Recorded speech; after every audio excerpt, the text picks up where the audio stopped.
The Clone Wars did not begin with a battle. They began with a warning. Master Sith had seen visions, entire fleets burning, a war that would tear through the stars. He went to the Jedi Council with what he saw. They refused to act. They told him the future was always in motion. They said fear led to darkness. And then they removed him, quietly. But Sith believed the war was inevitable. He found a secret solution, a cloning facility on a distant water world, Camino. He placed an order for a Republic army and vanished soon after. No one knew he had been silenced, not by time, but by a blade. Count Dooku had once called him a friend. Now he served another master. He completed the order, but not for the Republic. In Coruscant's high towers, Chancellor Palpatine offered calm. He spoke gently. He offered unity and asked for emergency powers. The Senate gave them without hesitation. Beyond the core, systems began to leave. Trade routes were taxed, resources stolen. The Republic offered debate. Dooku offered protection, and planets followed. The Jedi called for patience. They sent envoys, not armies. They believed the Order could still keep the peace. But peace was already gone. On Geonosis, Obi-Wan Kenobi followed a trail. He found droid factories and war plans. He found Dooku. The Council scrambled. Jedi flew to Geonosis, not to attack, but to rescue. They were not prepared. Count Dooku stood at the center of it all, richer, stronger, and no longer hiding. He offered the Jedi a choice: leave the Republic or be destroyed with it. They refused. The arena became a battlefield.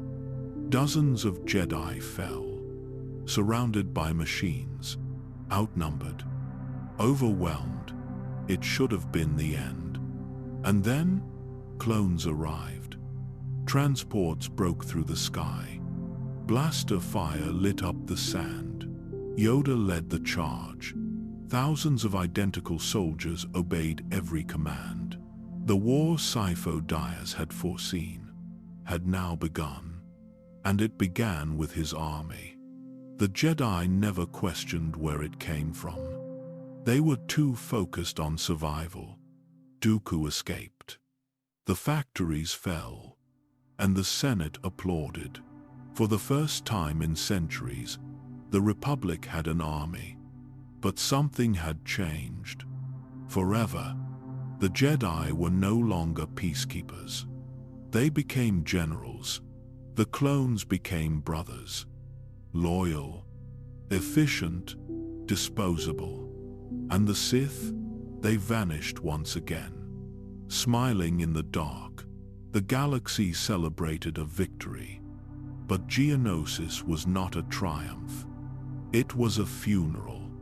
The last day of peace ended in fire. He was once one of the greatest Jedi in the galaxy, a master of Form 2, a philosopher, a nobleman, and he walked away without a single act of violence. His name was Count Dooku, but the Order once called him Master, and then they called him Lost. He left the Jedi Temple during a time of peace, but it wasn't peace that drove him away. It was decay. Dooku had watched the Republic rot from the inside. He saw senators lie, systems crumble, and justice bend to power. He asked questions. The Council gave silence. He taught Qui-Gon Jinn to challenge authority. But even Qui-Gon couldn't change the path ahead. When his Padawan died on Naboo, something broke inside him. The Jedi didn't mourn the way he did. They accepted it, as if death were just part of the code. Dooku saw it as failure, so he left, not in anger, not in rage. He simply walked into the shadows and disappeared. The galaxy thought he retired, returned to his family estate on Sereno, took back his noble title. But something darker had already taken root. He wasn't looking for power. He was looking for purpose. And Darth Sidious gave it to him. What the Jedi called betrayal, Dooku called clarity. He believed the Republic was beyond saving, and the Jedi were helping it fall. Sidious told him the truth. That peace would never return without control. Dooku didn't become a Sith to destroy the Jedi. He became one to replace them. He took the name Tyrannus and did what no Jedi could imagine. He killed Sifo-Dyas. He completed the clone army, and he began to gather an army of his own. The Confederacy of Independent Systems was never about independence. It was a weapon, a mirror of the Republic, funded by the same banks, built in the same factories, led by the same lies. To the Outer Rim, Dooku was a hero, a fallen Jedi who stood against corruption. But behind that image, he was sharpening a blade for Sidious. He recruited allies, Asajj Ventress, Savage Opress. He trained them, used them, and abandoned them when they became threats. Each one of them was disposable, because Dooku already knew his future. He would not be the master. He would always be the apprentice. But still, he believed that, when the dust settled, he would help rebuild the galaxy. A new order. No more rot. No more compromise. The Jedi could have stopped him. Not with violence, but with vision. They could have listened. They could have changed. But they didn't. They called him dangerous. They sent assassins. They never once asked why he turned. And so, he gave them a war. Count Dooku was not seduced. He chose the dark, with open eyes and a broken heart. He had no army, no throne, no name the galaxy knew. And yet, Darth Sidious was already winning. He wasn't a warrior. He wasn't a general. He didn't need to be, because every part of the war was his. The Republic, the Separatists, the Jedi, the clones, even the Senate, all of it moved to his will, and no one saw the strings. He began as a senator from Naboo, modest, quiet, careful. He listened when others shouted. He stepped back when others rushed forward. And when the moment came, he became chancellor. But that was never the goal.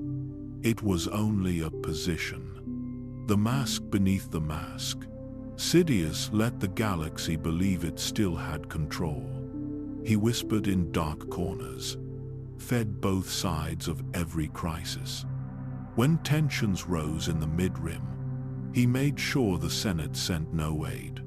When the banking clan threatened interest rates, he assured them the Republic would fold. When the Jedi hesitated, he pushed them into war. He never raised his voice. He never revealed his face. But he was always there. Behind the Trade Federation blockade on Naboo, behind Dooku's rise, behind Sifo-Dyas's death. He had orchestrated everything, and the galaxy mistook it for chaos. The clone army, his, commissioned through Dooku, grown in secret, modified to obey a single command. The droid army, also His, run by the Trade Federation, programmed for a war that was never meant to end. Two armies, built to destroy each other, controlled by the same hand. The Jedi believed they were defending peace, but every move they made served him. Each battle drained them. Each campaign twisted their purpose. They stopped searching for balance and started chasing victory. Sidious didn't need to destroy the Jedi. He just needed them tired, distracted, and trusted. He spent years in the Senate, watching, waiting, passing laws, claiming powers. Every new vote expanded his reach. Emergency measures, military control, executive authority, all of it legal, all of it requested. He never forced his way to power. He was given it by a frightened Senate and a grateful Republic. No one questioned him because he never looked like the enemy. While Jedi died in the Outer Rim, he smiled in the Senate. While clones buried their brothers, he gave speeches of hope. While Dooku spread fear, he called for patience. He controlled both sides, and still, no one saw him. Not Mace Windu, not Yoda, not even Anakin. He moved like shadow, a Sith hidden in plain sight. His design was not a plan of months. It was decades, layers within layers. Every step inevitable. And the final phase was near. A clone army ready to obey. A Jedi Order stretched thin. A Senate too afraid to think. And one apprentice who was no longer loyal. The war was never the goal. It was the path, and Sidious had walked it, alone, in silence, for years. Now, the galaxy was exactly where he needed it, and no one was ready for what came next. It was supposed to be a rescue, nothing more. Obi-Wan Kenobi had tracked a bounty hunter to Kamino. He discovered a clone army no one had ordered. And then, he followed him to Geonosis. What he found there changed everything. Count Dooku was no longer hiding. He stood, surrounded by allies, the Trade Federation, the Banking Clan, the Techno Union, thousands of droids. Plans for war. The Jedi Council acted, but not with caution, with fear. They sent Anakin and Padme, then Master Windu, then a strike team. By the time Yoda arrived, it was already too late. The arena floor became a battlefield. Jedi surrounded by droids, green and blue blades lighting the dust. One by one, they fell. Geonosis was not a victory. It was a warning. The clone army landed in waves. Gunships thundered overhead. Troopers poured into battle. Trained, armed, ready. They had waited for this, grown for this, obeyed without question. The Jedi gave the order. The clones followed, and the war began. It wasn't supposed to happen like this, but there was no turning back. An army made in secret, a battle ignited by fear, and a war no one truly understood. Dooku escaped, wounded, but alive. He warned Yoda that the Republic was already under the control of the Sith.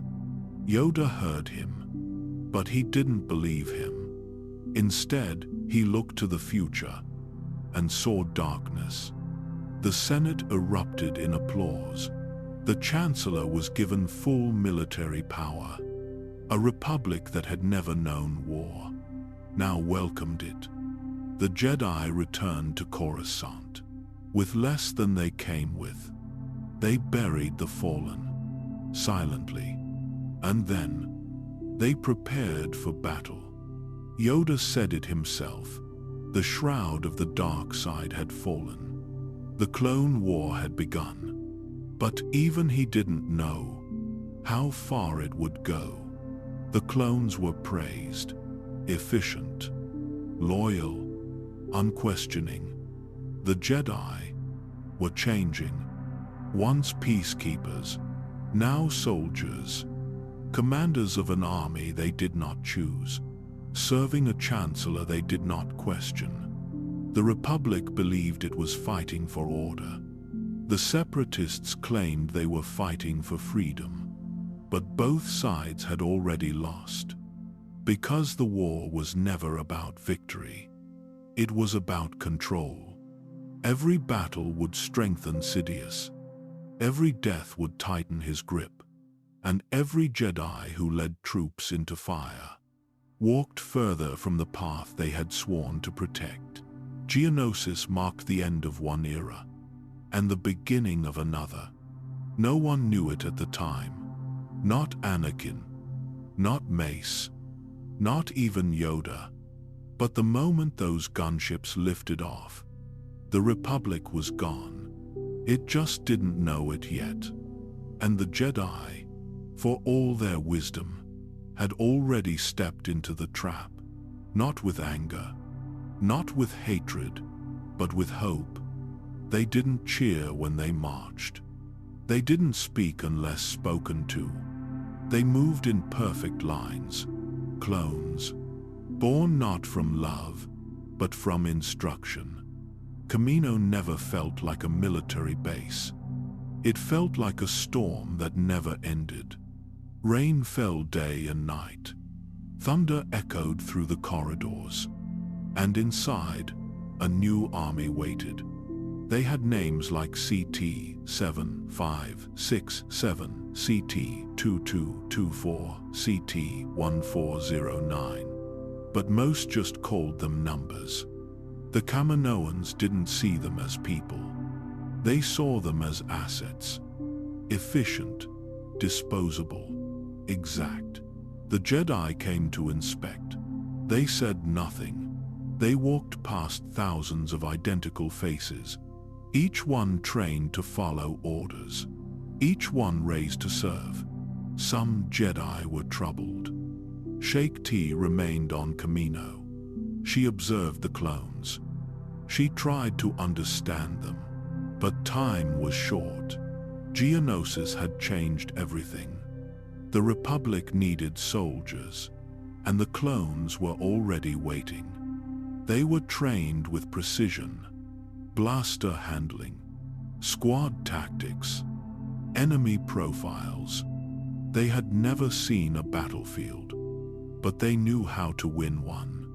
Because their minds weren't their own. They were conditioned from birth.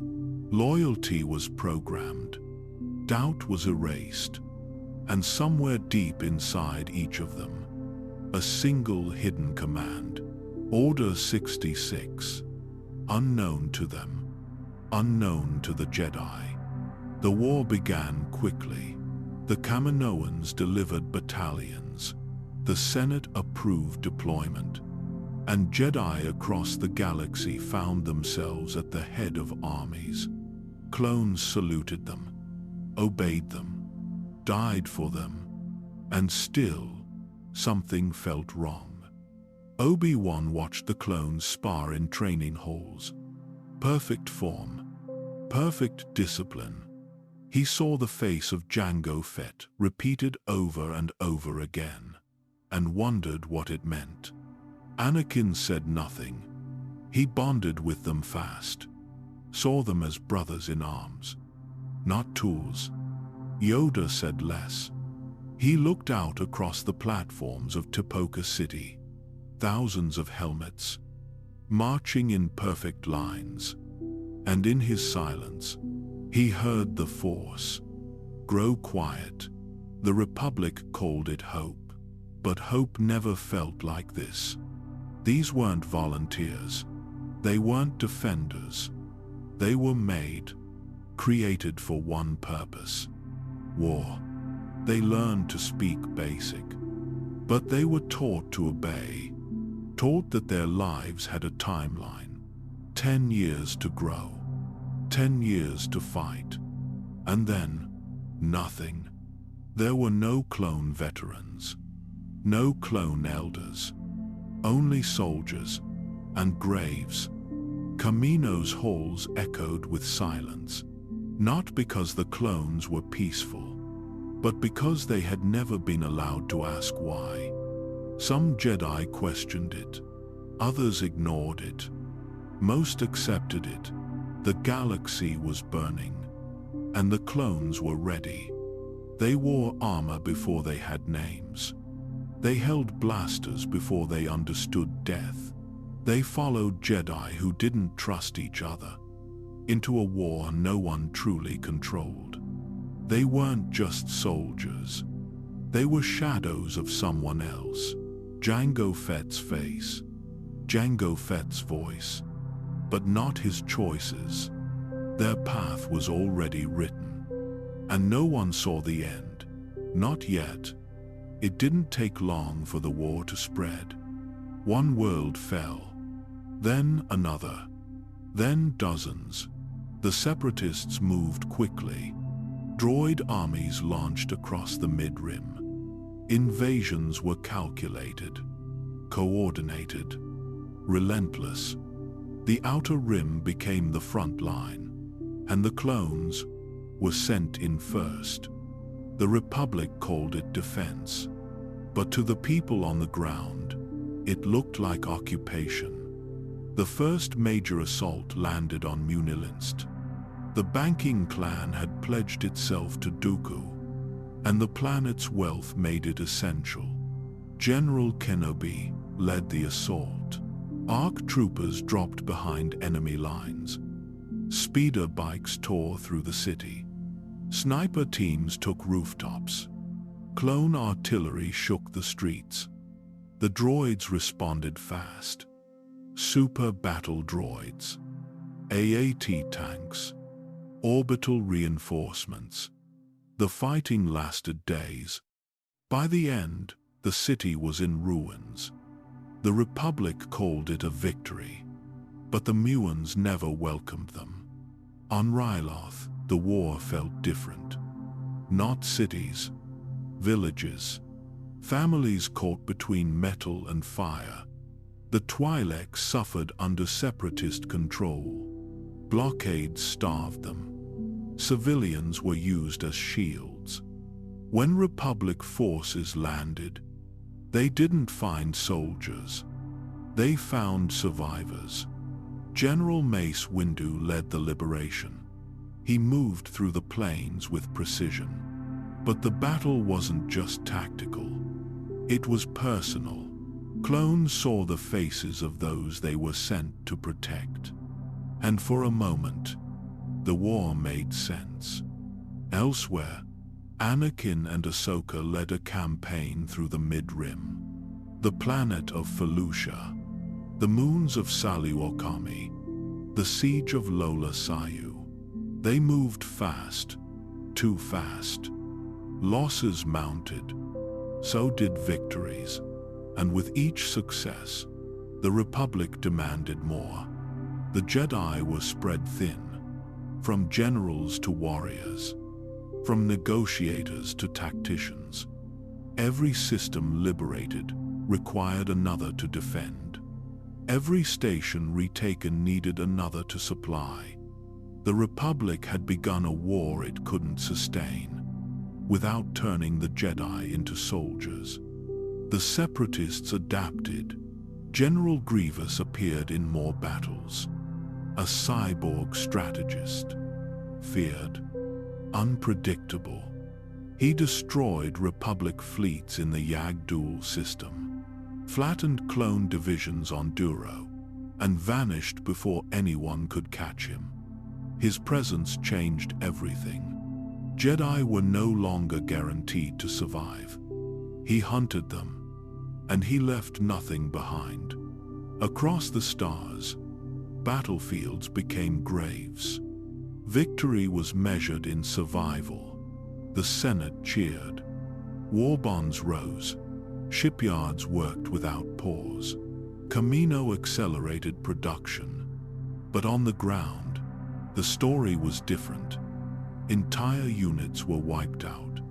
Clones barely out of training. Jedi who had never held a command post. And still, they pushed forward. Because retreat was not an option. Some systems welcomed the Republic. Others resisted. Not because they supported the Separatists, but because they didn't want either side. Neutrals were ignored, occupied, or forced to choose. The galaxy wasn't divided into heroes and villains. It was caught between machines and ghosts. And in the middle, the Jedi marched. They told themselves they were doing what was right. They told themselves it was temporary. But each battle blurred the lines. Each planet burned the same. And every time the Republic won, something else was lost. The Jedi were never trained to lead armies. They were taught to protect life, not organize its destruction. But war does not ask permission. It only demands obedience. From the first campaign, the Republic made them generals, not by choice, but by necessity. Obi-Wan Kenobi stood at the head of battalions. He issued orders from bridge decks and war rooms. He saw clone troopers follow him into fire and never return. Anakin Skywalker led differently.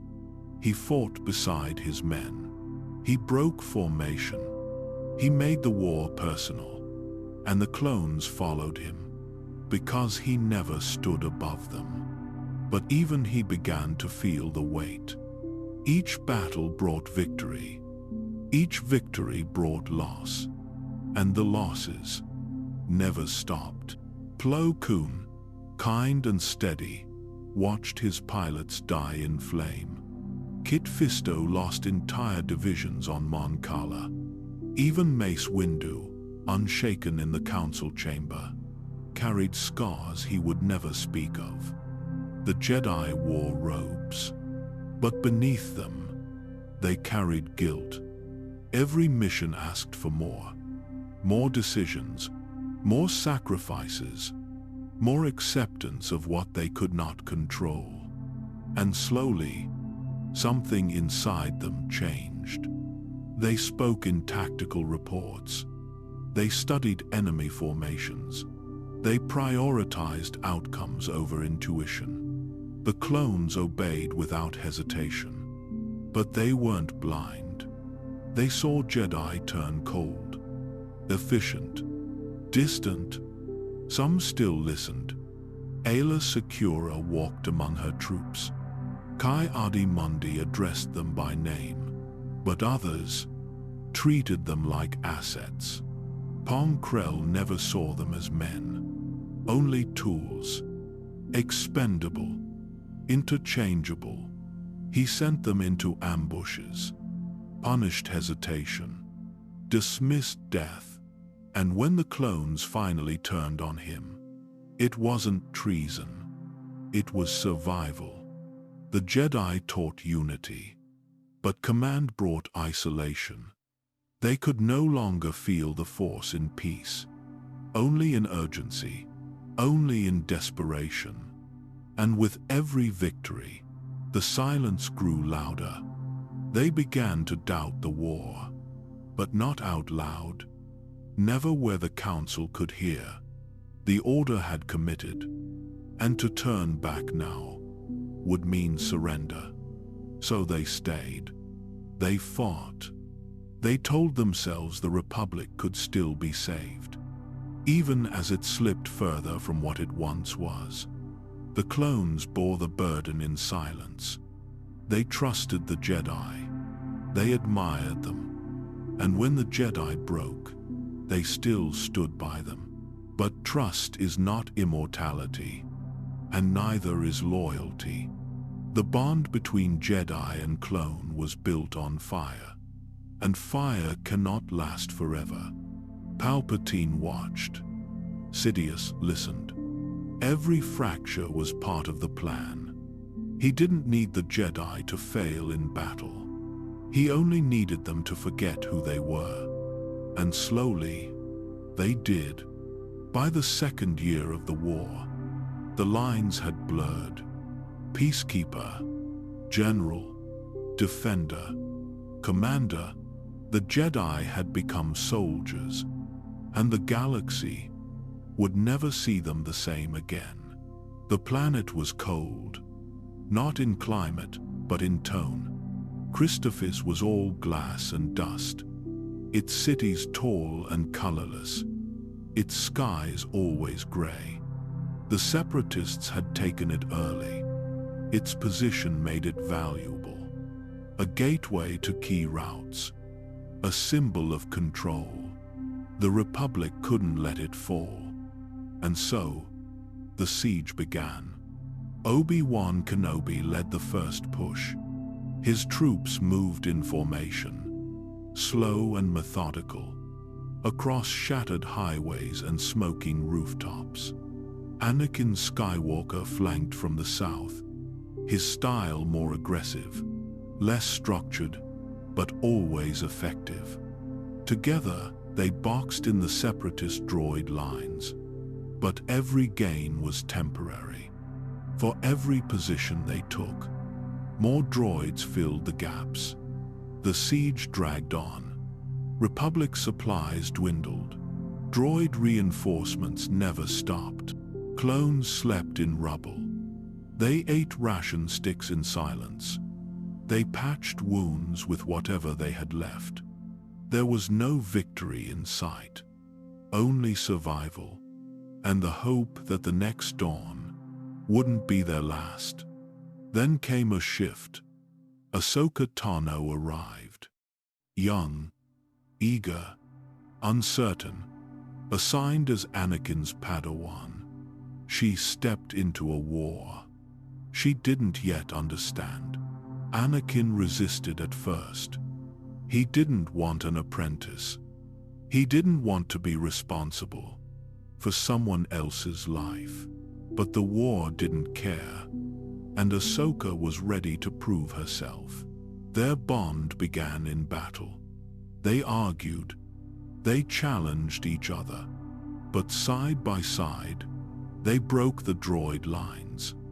They took out shield generators with a risky frontal assault, climbed towers under fire, used timing and instinct instead of protocol. And it worked. The tide began to shift. Republic forces pushed forward. Droids fell back.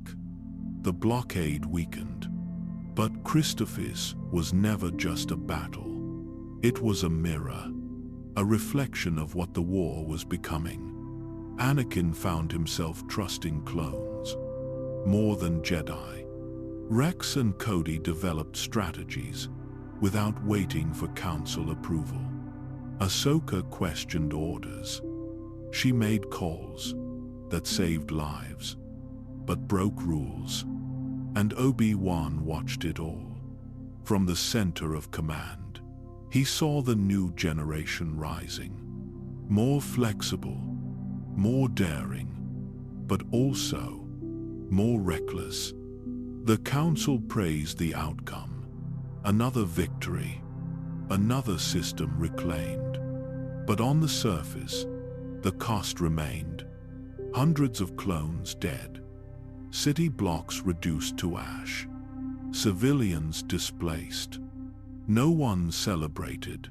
The Jedi didn't hold parades. The clones didn't cheer.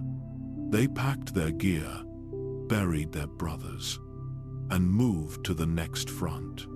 Christophsis became a lesson, not in tactics, but in rhythm. The rhythm of war. The endless rotation of landing, fighting, surviving, and leaving. There was no time to reflect, only to prepare. And slowly, the Jedi stopped asking if the war was right. They only asked what came next. Sidious didn't need to rush. Every planet they saved brought them closer to collapse. The longer the war lasted, the deeper it rooted. And Christophers was only the beginning. They were born in tanks, raised in silence, trained to obey. Identical faces, identical voices, millions of them. And yet, they were never the same. The clone troopers of the Grand Army of the Republic were not droids. They weren't hollow. They weren't empty. They were men. From the outside, they looked alike. But the war brought something forward. Something the Kaminoans hadn't planned for. Individuality, loyalty, choice. Each clone learned differently. Some were sharp, others cautious. Some joked to cope, others went quiet. They formed squads, friendships, names. CT-7567 became Rex, a captain in the 501st, trusted by Anakin Skywalker, feared by droids, respected by every man under his command. Rex led from the front, helmet off when needed, direct, honest, unshakable. Commander Cody stood beside Obi-Wan Kenobi, sharp-minded, precise, a natural tactician. He didn't just fight, he thought. They weren't alone. Boyle, Waxer, Hardcase, Dogma, Apo, Tup. Each one carried something unique, not just skills, but stories. Some painted their armor. Some carried tokens from fallen brothers. Some wrote names on the insides of their helmets.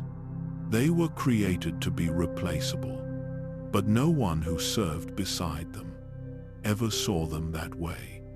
The Jedi noticed. Ahsoka treated them with warmth. Plo Koon called them men, not clones. Even Yoda felt their pain. In the Force, they weren't just fighting a war, they were surviving it. Together, every battle brought more names to remember, more brothers to mourn.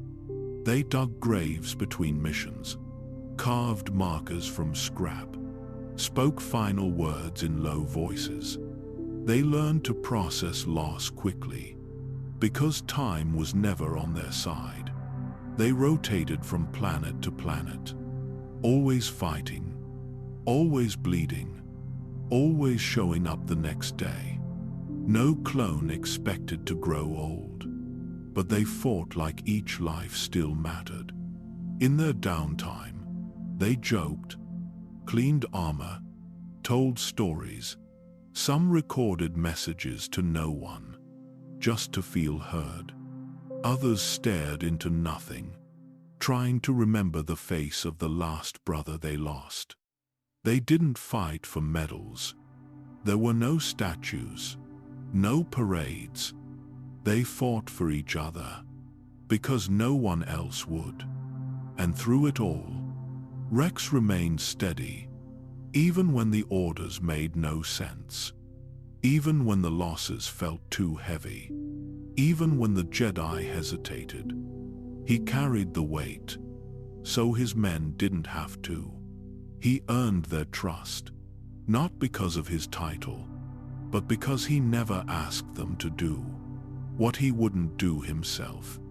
The clones followed orders, but more than that, they followed leadership. And for many, Rex was the only one they truly followed. The war had turned Kamino's perfect soldiers into something unexpected.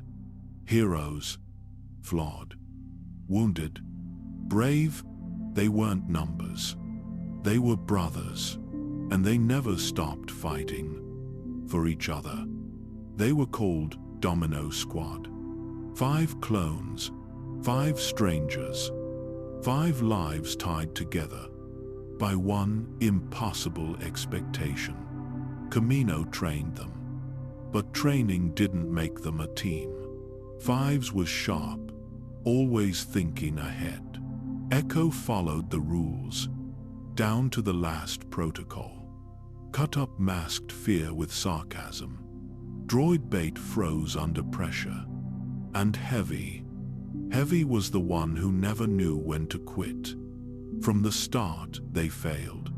Not because they lacked skill, but because they didn't trust each other.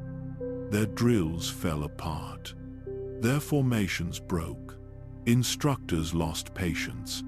Commander Colt labeled them unfit for duty. A failed squad. A waste of resources.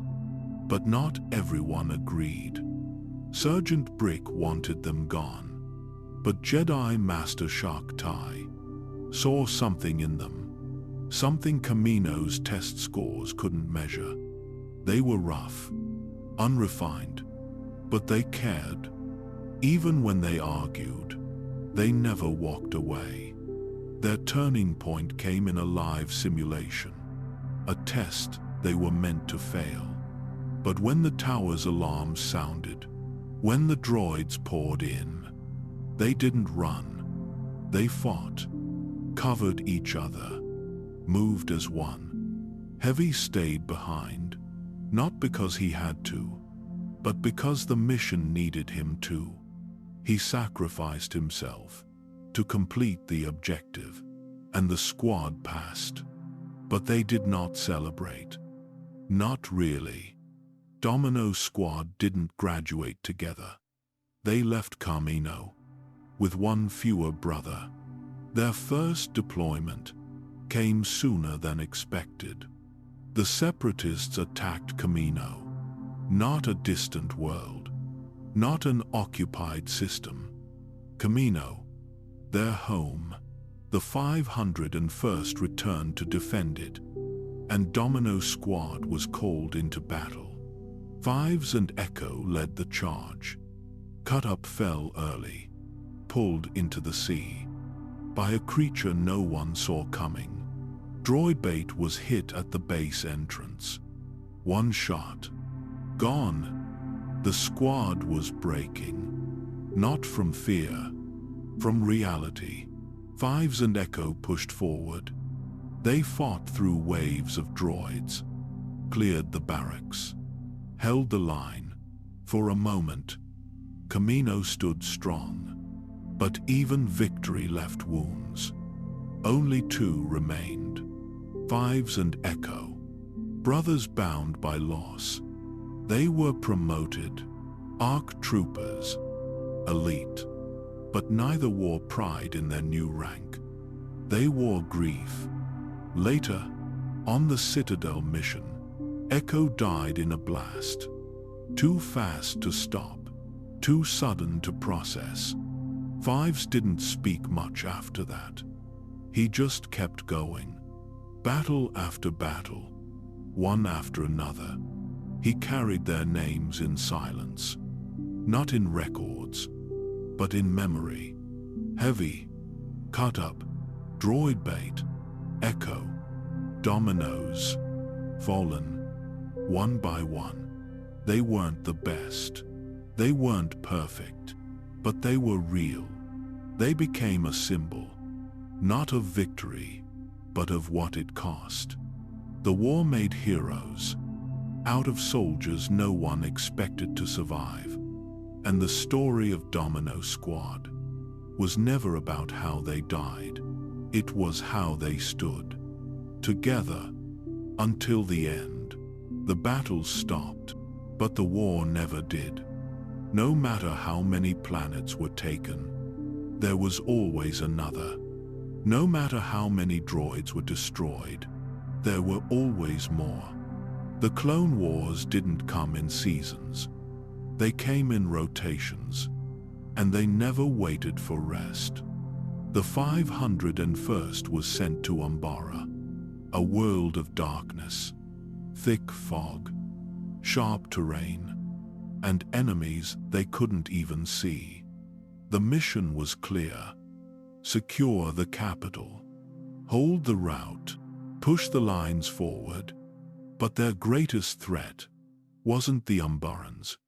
It was General Pong Krell, a Jedi, feared, respected, but something was wrong. He issued brutal orders, sent squads into direct fire, dismissed casualties, demanded loyalty without logic. Clones died by the dozen. Advance turned into slaughter. Fives and Jesse began to question. Dogma stayed loyal. Hardcase followed orders until he couldn't. Krell accused them of treason, but they knew better. Something inside them refused to be silent. And then came the final command: attack the enemy column. Full assault. No hesitation. They obeyed. Blasters up. Fire exchanged. Bodies fell. And then, the helmets were removed. They had been shooting their own. Another clone battalion, disguised by the shadows. Boys from the same batch, killed by accident. By orders. That night, the clones made a decision. They arrested Krell, not out of revenge, but because no one else would. He admitted everything. He had turned. Not fully, not openly, but he had lost faith. He wanted the Republic to fall. He wanted to join Dooku. They executed him. A Jedi, killed by clones. And it was the first time. They didn't feel like traitors. They felt like survivors. Later, on Ringo Vinda, the fighting continued. It was a space station, wrapped around a planet. Twisting holes, rotating gravity. Droids in every corridor. CT-5385, known as Tup, collapsed during a mission. He had killed a Jedi. Without warning, without command. The clones didn't understand. The Jedi didn't either. Fives took it personally. He watched Tup decay. Something was wrong. Not just stress, something deeper. Tup died in a medical wing. His words fragmented, his eyes distant, and the war went on. New campaigns, new orders, new graves. Rex stopped writing names. There were too many. He remembered their faces instead. Apo, Tup, Hardcase, Waxer. Some died in his arms. Others disappeared between missions. The Jedi tried to stay strong, but even they began to crack. Barriss Offee grew silent. Quinlan Vos went missing. Even Anakin began to drift from the council. The clones didn't need to read reports. They felt it. In every breath, in every step, something was changing. And not for the better. But they followed orders. Because that's what brothers did. Not for medals, not for recognition, but for the men standing beside them. They weren't just fighting droids anymore. They were fighting doubt, isolation, and the fear that none of this would end. The war didn't need rest. But the soldiers did, and rest never came. He was never meant to know. CT-555. Fives, a clone trooper, a soldier, a brother. But war changes everything. And truth always finds a way out. It began with Tup. One moment he was fine. The next he killed a Jedi. No warning, no hesitation, just a shot to the heart. The Republic called it malfunction. Stress, exhaustion. Fives didn't believe it. He had fought beside Tup. He knew something was wrong. So he asked questions. Too many.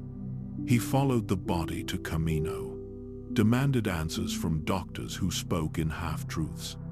He found tissue scans, read medical logs, saw what no clone was ever supposed to see. An implant, buried deep in the brain. Not organic, not accidental. It was called an inhibitor chip. He didn't know what it was for, but he knew it wasn't for healing. It was control. He demanded it be removed. They tried to stop him, said it was a glitch, said he was unwell, but he kept digging. The deeper he went, the fewer allies he had. The Jedi didn't listen. The Kaminoans labeled him unstable. The Chancellor's office declared him a threat. He was moved, escorted, silenced. But Fives escaped. He ran through corridors where he had once stood at attention. He crossed platforms where he had once saluted. And now, he was alone. No squad, no orders, just the truth in his hands. And no one left to hear it. He reached Coruscant, found Rex and Anakin, tried to explain, tried to warn them, but he was shaken, exhausted, wounded. They didn't understand. Not fully, not fast enough. He met them in a warehouse, unarmed, breathing heavy, eyes full of panic and clarity. He said the clones were controlled. That one day, they'd turn, not by choice, by command. He said it was all planned.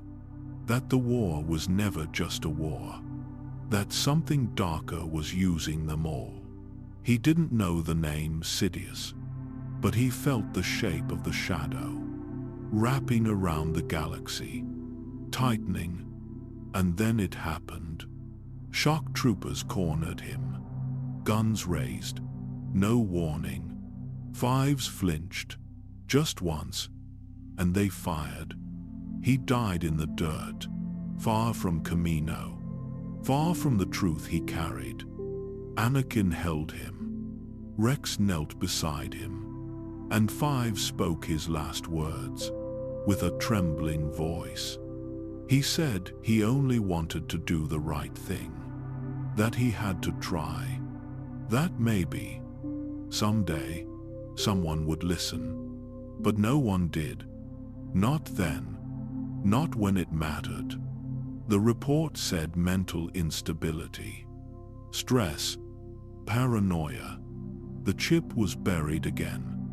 The files locked, the danger ignored, and the voice that had tried to stop it was gone. He was CT-5555. He was ARC Trooper Fives. He was a soldier who saw too much and died too soon. He wasn't a traitor. He wasn't broken.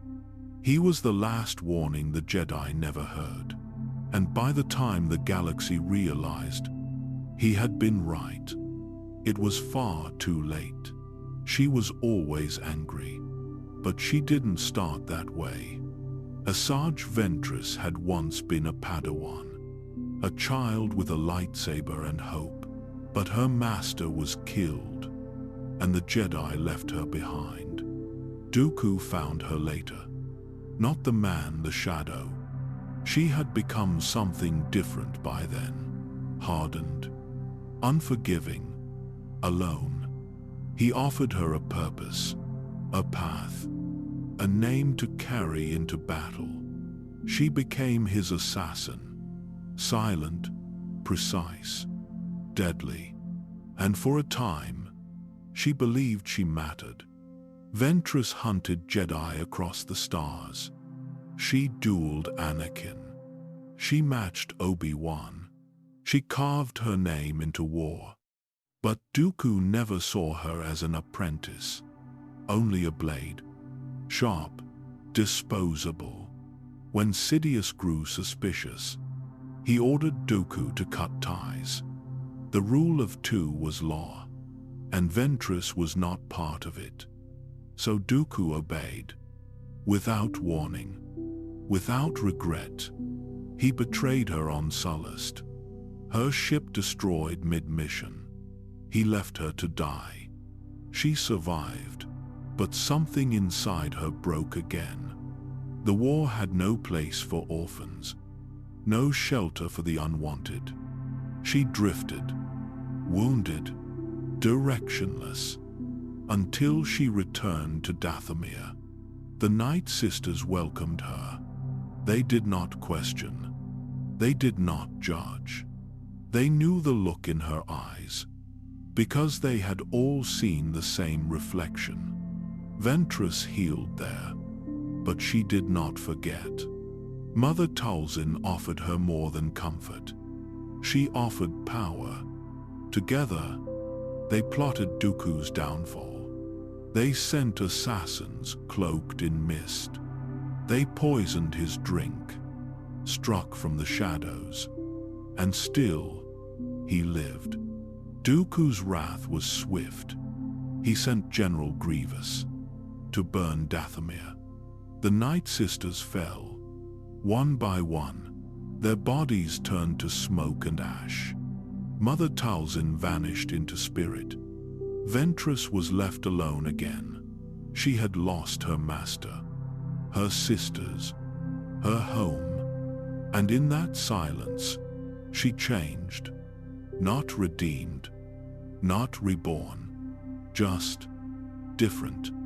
She became a bounty hunter, by trade, not by heart. She walked through the same galaxy, but with new eyes. Sometimes she helped, sometimes she didn't, but she no longer knelt for anyone. She crossed paths with Obi-Wan again. Their duel ended without victory. Only words. She saved Ahsoka. Not for reward, not for forgiveness, but because no one else would. The Jedi never trusted her. The Sith had discarded her. The clones never knew her name. But she had survived. Every betrayal, every fall, every silence. She was not part of the war, but the war had shaped her. Ventress became something the galaxy didn't understand. Not light, not dark, just herself. And that, in the end, was all she had left. The war had many monsters, but only one was made on purpose. His name was Savage Opress, a warrior from Dathomir's night, chosen by witches to serve a vengeance that wasn't his. Mother Talzin had lost her daughters, her coven burned by Dooku's armies. She wanted balance, but not the kind the Jedi spoke of. She wanted retribution. Ventress came to her in the smoke, broken, burning with hate. She begged for strength. Talzin gave her a plan. They would give Count Dooku a new apprentice, one loyal to Ventress, a gift wrapped in deception. From the villages of the Night Brothers, they were brought forward, warriors strong and silent, muscles carved from years of survival, eyes hardened by fear. Ventress walked among them, testing their reflexes, striking without warning, until one did not flinch. Savage Opress. He was chosen, but choice was never his to make. The ritual began. Green mist filled the chamber. The air thickened. Drums pounded like a heartbeat. Talzin's magic wrapped around him. Twisting, changing, flesh expanded, bones reformed. His voice turned into a growl. His heart slowed to match the rhythm of the spell.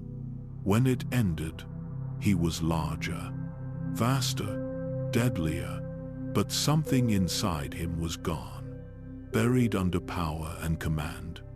Savage no longer remembered fear, only obedience. They sent him to Dooku as a servant, a new weapon, one meant to betray. For a time, it worked. Savage learned fast. He fought Jedi without hesitation. He killed without question. But Dooku demanded more, always more. When Ventress appeared to strike him down, Savage hesitated, caught between two masters, two voices, and none his own. He lashed out at both. He killed neither. He fled. The galaxy called him a beast, a failed experiment. But the Force knew better. He wandered from world to world, lost, hunted, haunted. Something called to him, a whisper, a pull through the dark. He followed it to the edges of space, beyond the maps, beyond reason. There, in the wastelands of Lotho Minor, he found a creature, crawling, broken, half a man, half a memory, claws, scrap metal, rage. Savage didn't understand, but the whisper grew louder. It wasn't calling him, it was calling through him. And then he knew, this wasn't just any monster. This was his brother, Maul, the Sith who should have died, the apprentice who was cut in half, the ghost who refused to fade. Savage carried him from that pit, piece by piece, like a relic, like a memory. He didn't know what came next, only that the galaxy had just shifted, because Darth Maul, the shadow of the past, was alive again. And he was hungry. He should have died. He was meant to die, cut in half, falling through the depths of Naboo, his hatred echoing into the void. But hatred doesn't fade. It feeds. Somehow, through pain and will, Darth Maul lived. He fell for hours, crashing into metal, landing in trash and fire, his body broken, his mind burning. He remembered only one thing: Obi-Wan Kenobi. Revenge became the only thought that survived. Everything else rotted away. He crawled into the sewers of Lotho Minor, a junk world of machines and filth. He built legs out of scrap, wires, metal, refuse. He became a spider, a creature of fragments. His voice cracked when he spoke. His mind twisted into loops of rage. He whispered to himself, to the dark, to ghosts that weren't there. Years passed. He forgot who he was. He forgot what he was. But the Force remembered. When Savage Opress found him, he didn't see a Sith. He saw an animal, crawling, muttering, screaming. Yet even then, the hatred still burned. Savage carried him away, through storm and space, back to Dathomir. Mother Talzin waited. The air was thick with smoke and chanting. Green light rose from her hands. Magic intertwined with the Force. She reached into Maul's shattered mind, pulled the pieces back together, replaced his spider legs with iron ones, forged his body anew. But nothing could cleanse his rage. When he opened his eyes, he remembered everything. The duel, the fall, the pain, and one name, Kenobi. It consumed him. More than hunger, more than breath, he rebuilt himself in purpose. He was no longer Sidious's apprentice. He was something else. Not Sith, not Jedi. A wound in the Force that refused to close. He tested his new body. He felt the weight of his sabers again. And for the first time in years, he smiled. Savage called him brother. Maul said nothing, but inside, he felt it. The faint flicker of connection. Two creatures, made by others, used by others, now standing together. Their bond was not love. It was recognition. Both were weapons, abandoned by their masters. Both were survivors. Maul looked out across the galaxy. It had changed. The Republic had armies. The Jedi led them. Sidious sat on a throne of lies. And yet, the galaxy had forgotten him. He couldn't allow that. He told Savage they would build an empire. Not of peace, not of justice, of fear. To remind the galaxy that Darth Maul still lived. He had lost his master. He had lost his purpose. But his hatred remained pure. It was all he needed. From the ruins of his past, he began again. The Sith had taken his name. The Jedi had taken his life. Now he would take everything from both. Because Maul was no longer a man. He was a shadow given form. A nightmare that refused to die. And the galaxy was about to remember why it should have let him fall. Maul had returned, not just in body, in purpose. He no longer served a master. He sought to become one. The galaxy remembered his face, a shadow from a war long buried. But Maul would not vanish again. He began to build, not with Jedi, not with Sith, but with those who had been forgotten. Crime syndicates, mercenaries, rogue factions, the weak, the ruthless, the angry. He offered them unity, power, structure, a place in something larger than survival. The Black Sun joined first, then the Pikes, then the Hutts reluctantly. Each alliance was carved through fear and fire. They called it the Shadow Collective. Savage stood beside him, fierce, unquestioning, still searching for meaning. But Maul had stopped searching. He saw clearly now. If Sidious ruled through politics, he would rule through chaos. He turned to Mandalore, not for power, but for symbolism. A warrior world, a throne tied to legend. Pre-Vizsla led Death Watch. He offered alliance, then betrayal. Maul accepted both.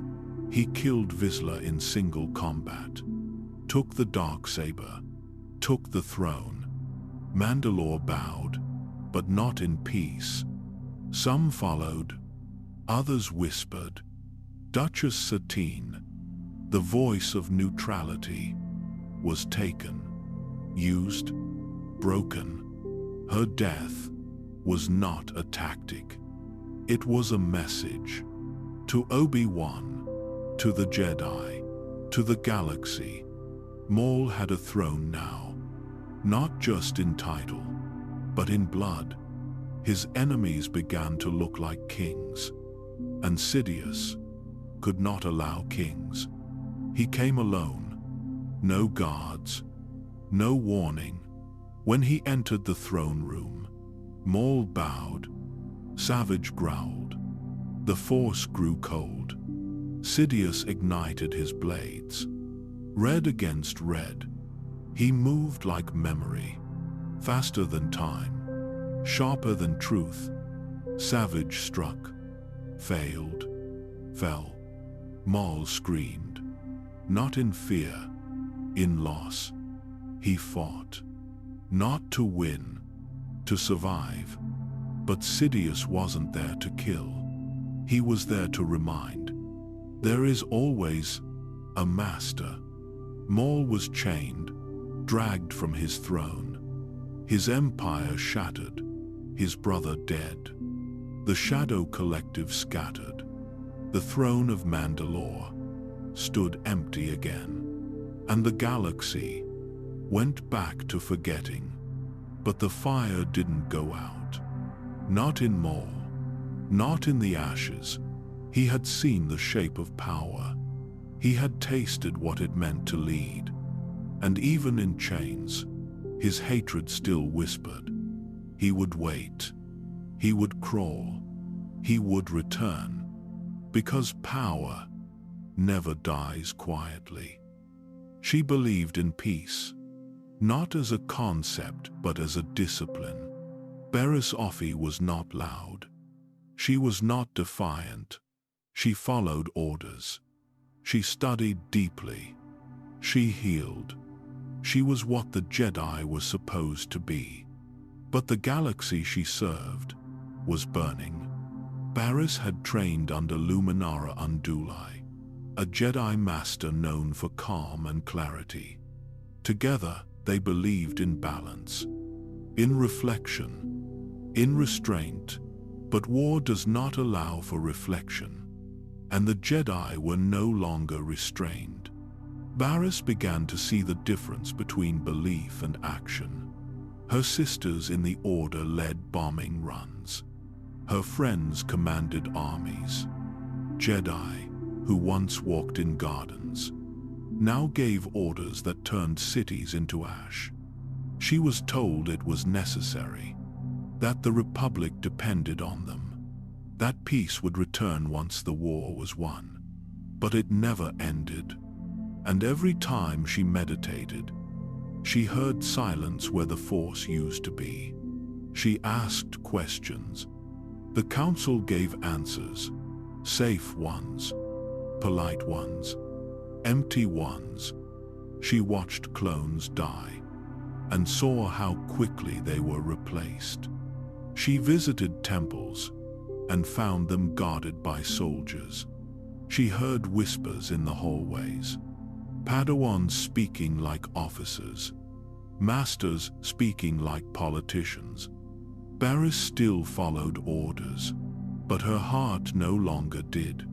She saw Jedi defend corruption in the Senate. She saw prisoners tortured for information. She saw lightsabers ignite in defense of profit. And she kept waiting for someone to say, "This is not who we are." But no one did. So she said it herself. In the only way she thought they might hear. She planted the bomb. Inside the Jedi Temple. In the heart of what she once loved. It wasn't about death. It was about truth.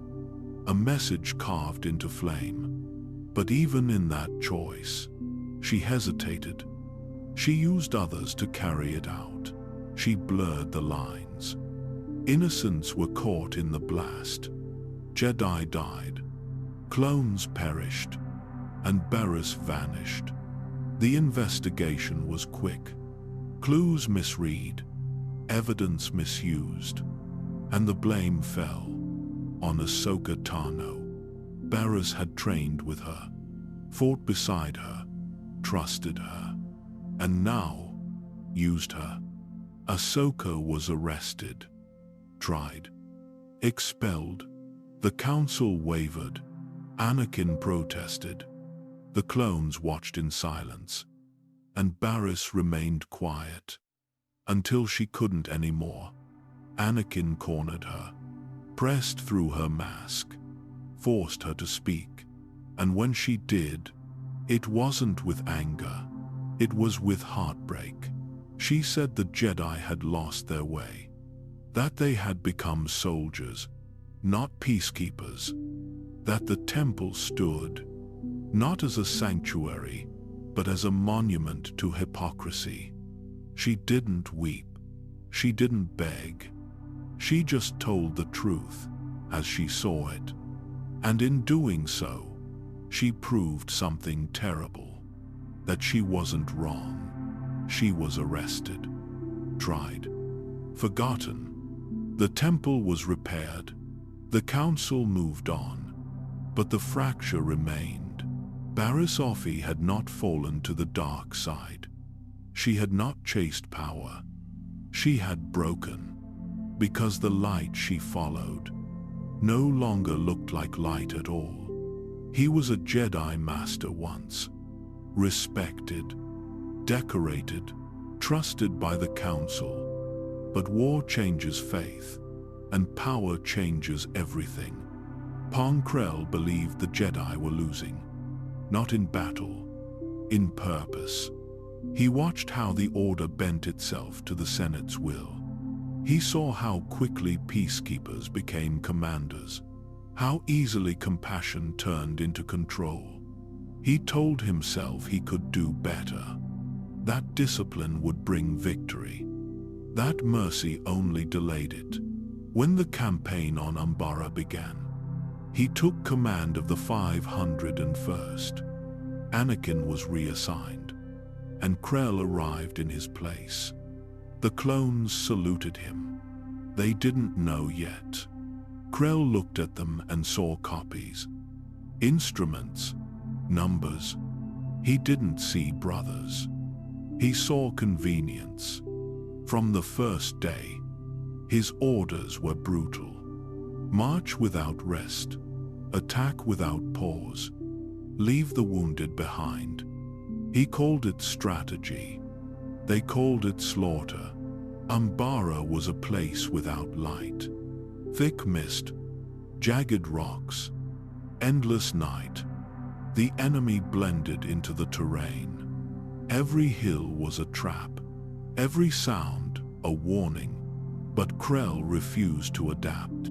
He sent his men forward again and again. Hundreds died. He didn't flinch. Captain Rex tried to reason with him. Krell dismissed him. He said, emotion clouded judgment. He said loyalty was weakness. And then, something shifted. Fives and Jesse disobeyed a direct order. They acted on instinct, not command. And they succeeded. They won the skirmish. When they returned, they expected praise. They received prison. Krell sentenced them to death by firing squad. The clones lined up, rifles raised, hands shaking. But they didn't fire. They lowered their weapons. They refused. And in that silence, something inside the ranks broke open. They realized the truth. Krell wasn't leading them to victory. He was leading them to ruin. Then came the final betrayal. A sudden order. An attack on advancing enemy troops. Full assault. No hesitation. The 501st obeyed. They charged through the fog. They opened fire. But the targets weren't droids. They were clones. The 212th Battalion. Brothers killing brothers. Each thinking the other was the enemy. By the time they realized, it was too late. Rex fell to his knees. He understood now. Krell had never cared who won the war. He wanted to see the Republic burn. He wanted to stand beside whoever replaced it. He had already chosen his side. When they confronted him, he didn't deny it. He smiled. He said the Republic was doomed, that the Jedi had already lost, that he would serve the new order when it came. The clones arrested him, held him in a cell, waited for judgment. There was no council to call, no Jedi to trust, only them. Dogma pulled the trigger. One shot, no hesitation. Krell fell, a Jedi slain by his own soldiers. But the clones didn't cheer. They didn't feel victory. They felt grief. Umbara was quiet again. The mist swallowed their voices, and the 501st walked away, with one more scar the galaxy would never see. The Council once spoke with certainty. 12 voices, 12 perspectives, one purpose. They guided the Order for centuries. They upheld balance. They listened to the Force, but during the war, they stopped hearing it. At first, they tried to hold to tradition, meditation, dialogue, caution, but the war didn't wait. Senators demanded answers. The Chancellor required action. The galaxy cried for order, and the Council responded with silence. Yoda remained still, but something in his eyes dimmed. Mace Windu spoke sharply, but not with clarity, with control. Ki Adi Mundi recited logic. Plo Koon offered patience. Saesee Tiin offered strategy, but no one offered peace. The Jedi were no longer keepers of the peace. They were tacticians, judges, symbols. The council chambers echoed with news of battles, lost fleets, new deployments, unrest in the core, and little by little, the spiritual heart of the Order grew quiet. They gave emergency command to clones. They accepted martial law. They watched the Republic bend and told themselves it would straighten later. Every decision was meant to be temporary, but war turns temporary into forever. They meditated, but the dark side clouded everything. Visions failed, clarity faded, and in that fog, they made choices they once swore never to make. They used child soldiers. They sent teenagers into war zones. They allowed fear to guide policy. And when dissent arose, they labeled it confusion. They didn't see Barriss Offee's pain. They didn't see Krell's descent. They didn't see Anakin's storm. Or perhaps they did, but looking too closely meant facing their own reflection. Even Obi-Wan began to wonder. He watched Anakin grow stronger, more restless, more distant. He sensed the imbalance, but didn't speak it aloud. Not to the Council, not to Anakin, not even to himself. Because to question the war was to question the Order, and to question the Order was unthinkable. So they continued.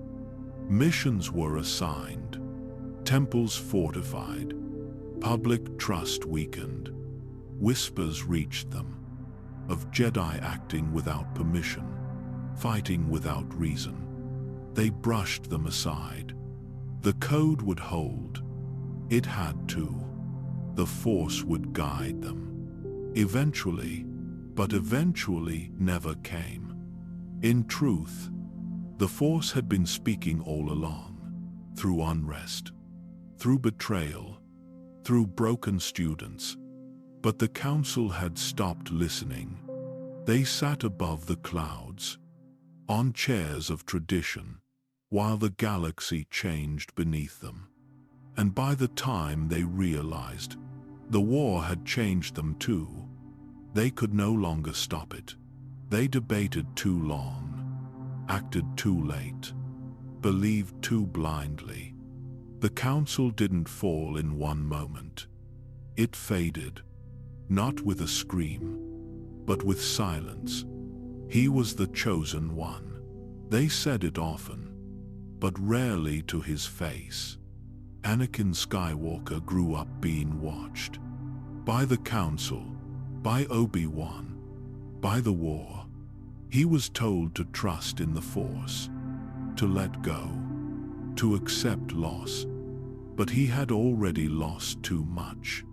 His mother had died in his arms, and the Order had said nothing. They hadn't stopped him from seeing her, but they hadn't helped either. He buried that pain, but it stayed.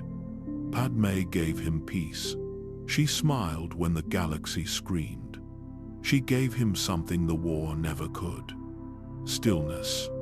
But their love was a secret, because the Jedi forbid attachment. And so, Anakin became a man divided, a hero to the Republic, a husband in the shadows, a Jedi in name, a storm beneath the surface. He didn't break quickly. He broke slowly. With each mission, he became more effective, more dangerous, more willing. He won battles. He rescued hostages. He saved planets. And yet, the Council never fully trusted him. They gave him command, but not confidence. They gave him a seat, but not the rank of master. He didn't want power. He wanted belonging. He wanted to be seen. But what he received was doubt. They asked him to spy on Palpatine, to betray someone who had offered him friendship, stability, respect. He said yes, but inside, he began to fracture. Palpatine spoke with warmth. He listened. He didn't quote the code. He spoke of Padme, of fear, of loss, of how to stop it. He offered knowledge Anakin wasn't supposed to have. And Anakin listened, not because he wanted darkness, but because he feared death. He had dreamed of Padme dying, in childbirth, alone, helpless. He couldn't let that happen. Not again. The Jedi said fear led to the dark side, but they never taught him what to do with it. So he hid it, buried it beneath duty, beneath silence, and it grew. Ahsoka's departure widened the wound. She had trusted the Order. She had followed every rule. And still, they let her go. They cast her out, then offered her a return. Without apology, she said no, and left. Anakin watched her walk away, and felt something shift. He loved the Jedi, but he no longer believed in them. They didn't protect Ahsoka. They hadn't protected his mother. They wouldn't protect Padme. So he would. Whatever the cost, the fear inside him was not rage. Not yet. It was love, held too tightly. And love, when caged, becomes something else. Anakin Skywalker was not lost. Not yet. But the cracks had formed, and the fall had already begun. He had no name when they found him. Only noise, whispers that tangled together. He crawled through the junk of Lotho Minor, half metal, half madness. His legs were scrap. His voice was broken. His mind unraveled. Savage called to him, but Maul only screamed. Not words, not memories, just hunger, and the name that never stopped burning. Kenobi. Savage didn't understand. Not fully. But he lifted his brother anyway. Through sewers, through wind, through forgotten systems. He carried the ruin of what was once a Sith back to Dathomir, to Mother Talzin. She didn't flinch when she saw him. She looked into the hollow of his eyes and called it potential. She prepared the chamber, She summoned the mist, and the shadows gathered. Maul screamed again, but this time the pain was useful. Shaped, pulled inward. His legs were reforged. No longer spider limbs, but sharpened iron. His mind, stitched together by hands that had never forgotten what the Sith had taken from her. His rage returned first, then his clarity, then his voice. He remembered everything. The duel on Naboo, the fall, the silence that followed, and Kenobi. Kenobi was not a wound. He was the reason the wound still bled. Maul stood, whole and breathing, shaking, but not with weakness, with purpose. He had died once. He had been buried by time, forgotten by the Jedi, cast aside by the Sith. Now he was none of them. Not a warrior, not an apprentice, not a tool. He was something worse, a weapon that remembered its target. Savage knelt beside him, silent, watchful. He had brought Maul back, hoping for a brother. What he found was something else. Maul spoke little, but when he did, every word cut. He no longer needed orders. He no longer served Sidious. He had his own mission, his own war. He would not conquer for a republic, nor liberate for the Jedi, nor plot for the Sith. He would destroy, but not indiscriminately. He would destroy with focus. Everything would lead back to the one who took his future. Obi-Wan Kenobi. He trained again, meditated in silence, sharpened his body like a blade, and when he walked from the shadows of Dathomir, he was not Maul, the apprentice, not the Sith of Naboo. He was reborn as vengeance. The Force trembled, not because of his strength, but because he had no more limits. Pain didn't guide him. Hate didn't bind him. He was not trying to prove anything. He simply refused to be erased. The galaxy had forgotten him. The Jedi had left him to rot. The Sith had moved on. But he was still here, still breathing, still burning. And now, he was coming back. They left Dathomir as shadows, two figures against a dying sky. No army, no fleet, no flag, only hate. Maul didn't seek glory. He sought witnesses. He wanted the galaxy to feel his return. He wanted Kenobi to hear it. Savage followed without question. He was power without direction. Maul became the direction. Their first strike fell on Raydonia, a colony forgotten by the war. Simple people, no soldiers, no defense. They burned it anyway, not out of anger, out of message. Each scream was a flare, each death a signal. The Jedi would come. He knew it. He counted on it. But the Council didn't see the pattern. To them, the raids were random, disconnected. To Maul, they were a map leading to one man. They hit shipping lanes next, destroyed convoys, raided outposts, took prisoners, not for ransom, for information. Where was Kenobi? Every survivor was left alive, just long enough to spread the name. Maul, he wanted to be spoken of again, not whispered, feared. He and Savage moved like ghosts, from Pleam's Nexus to Psi Block 7, From the asteroid fields of Morjone to the ruined moons of Pakal, they left wreckage in their wake. Jedi teams were dispatched. Most never returned. One duel stood out. Jedi Master Gallia fell beneath Maul's blade.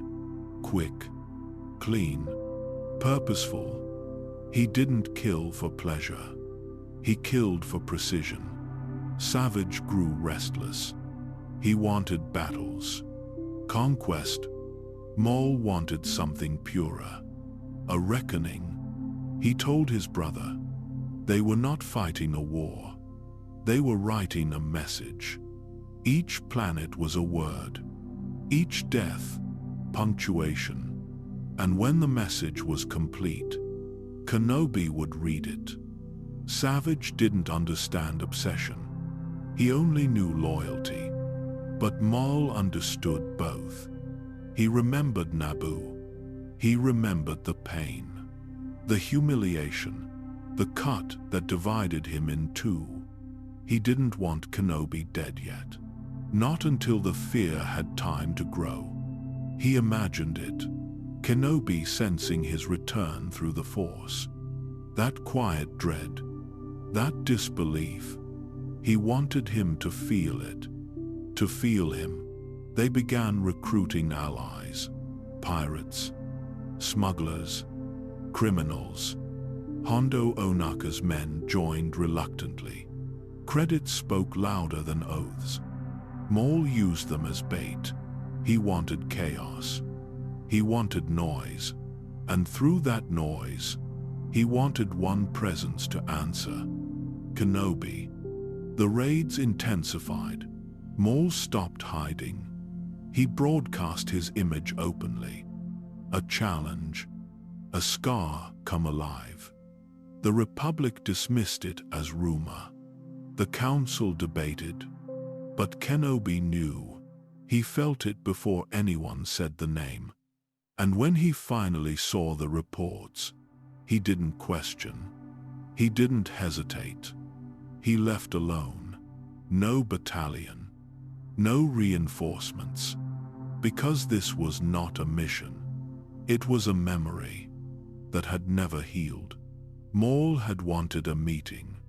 Now he had it. And somewhere in the silence between stars, he smiled. Because the fire he lit had finally reached the man. It was meant to burn. The signal led him to Florum. A pirate world. Hot winds. Dry soil. A place where mercy didn't matter. Kenobi landed alone. No Republic insignia. No Jedi colors. Just a hood pulled low. And a quiet heartbeat. He felt it the moment he stepped out. The air was colder than it should have been. The Force trembled. Old pain stirred. Maul was near. Savage waited by the ships. Massive. Silent. A shadow that moved. But the real threat stood behind him. Maul walked forward. No longer broken. No longer lost. The last time Kenobi had seen him, he had fallen into a reactor pit. Cut in half. Gone. Now he was whole again. Forged in hate. Look what you've become, Kenobi said softly.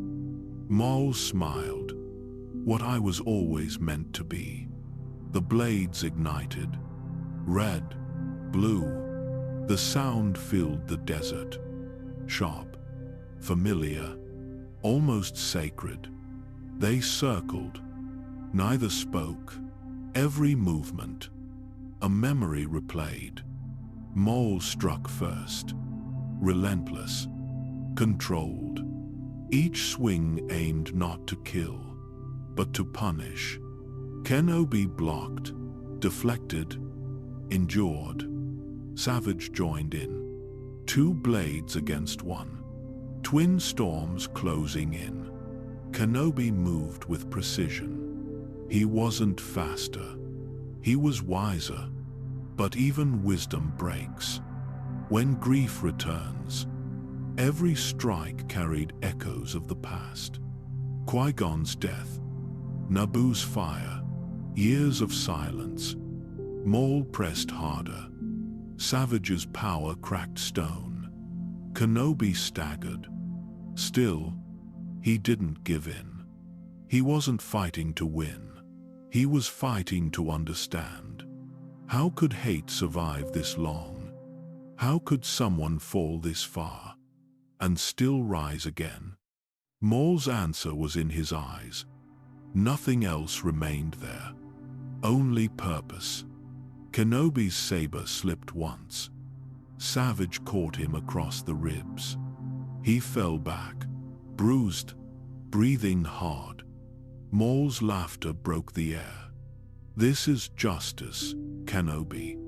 You took everything from me. Kenobi rose slowly. He didn't answer. He couldn't. He looked at Maul and saw not a monster, a wound that never closed, a man who refused to heal. The fight turned brutal. Sparks against dusk, bodies twisting through smoke. Savage charged. Kenobi rolled beneath him, grabbed his fallen saber, and split the strike. He fought both until exhaustion became instinct, until survival became memory. Then, a shot cut through the chaos. Hondo's pirates had joined the fray. They didn't care about justice, only balance of power. Explosions tore through the camp. Florum burned. Ships cracked. Sand turned to glass. Kenobi escaped in the confusion. Barely, bleeding, but alive. Maul watched his ship vanish into the stars. He didn't chase. He didn't scream. He just stared at the sky and whispered, "This isn't over." Because it wasn't. Kenobi had survived again. And for Maul, survival was not enough. He didn't want his enemy dead. He wanted him ruined. The duel on Florum didn't end a rivalry.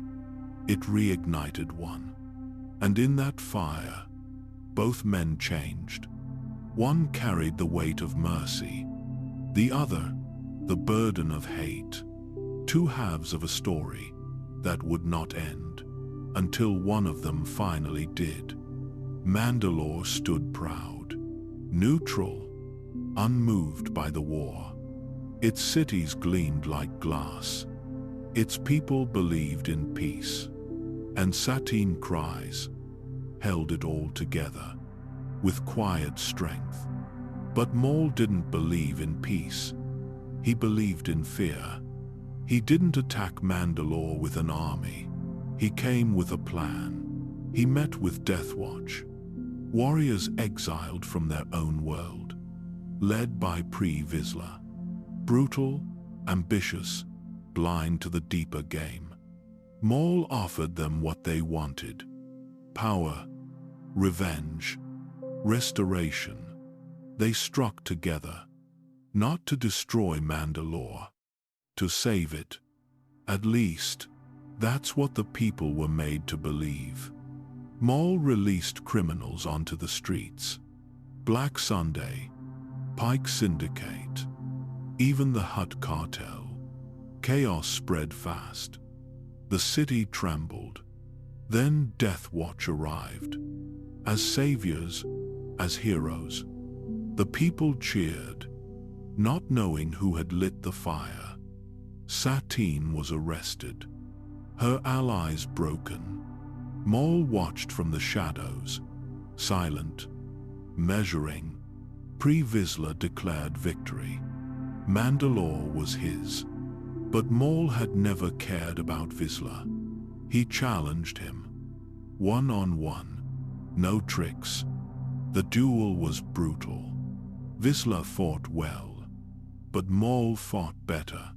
He ended it with a clean strike. Vizsla fell, and with him, the last illusion of control.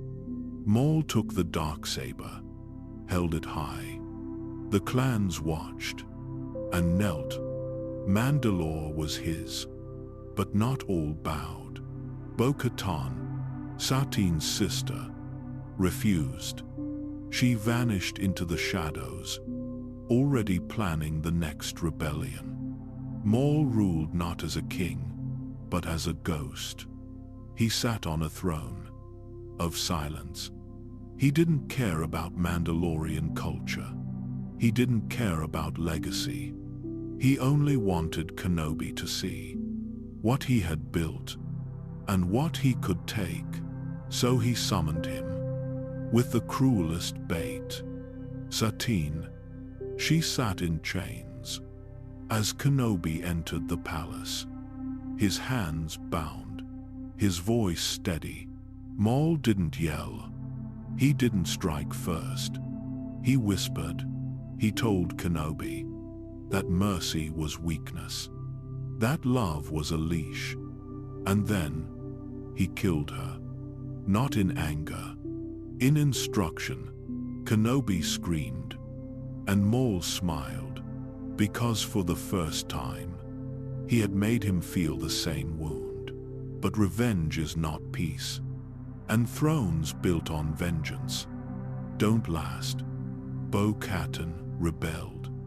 Civil war began again, and Maul, for all his power, felt the tremble in the Force.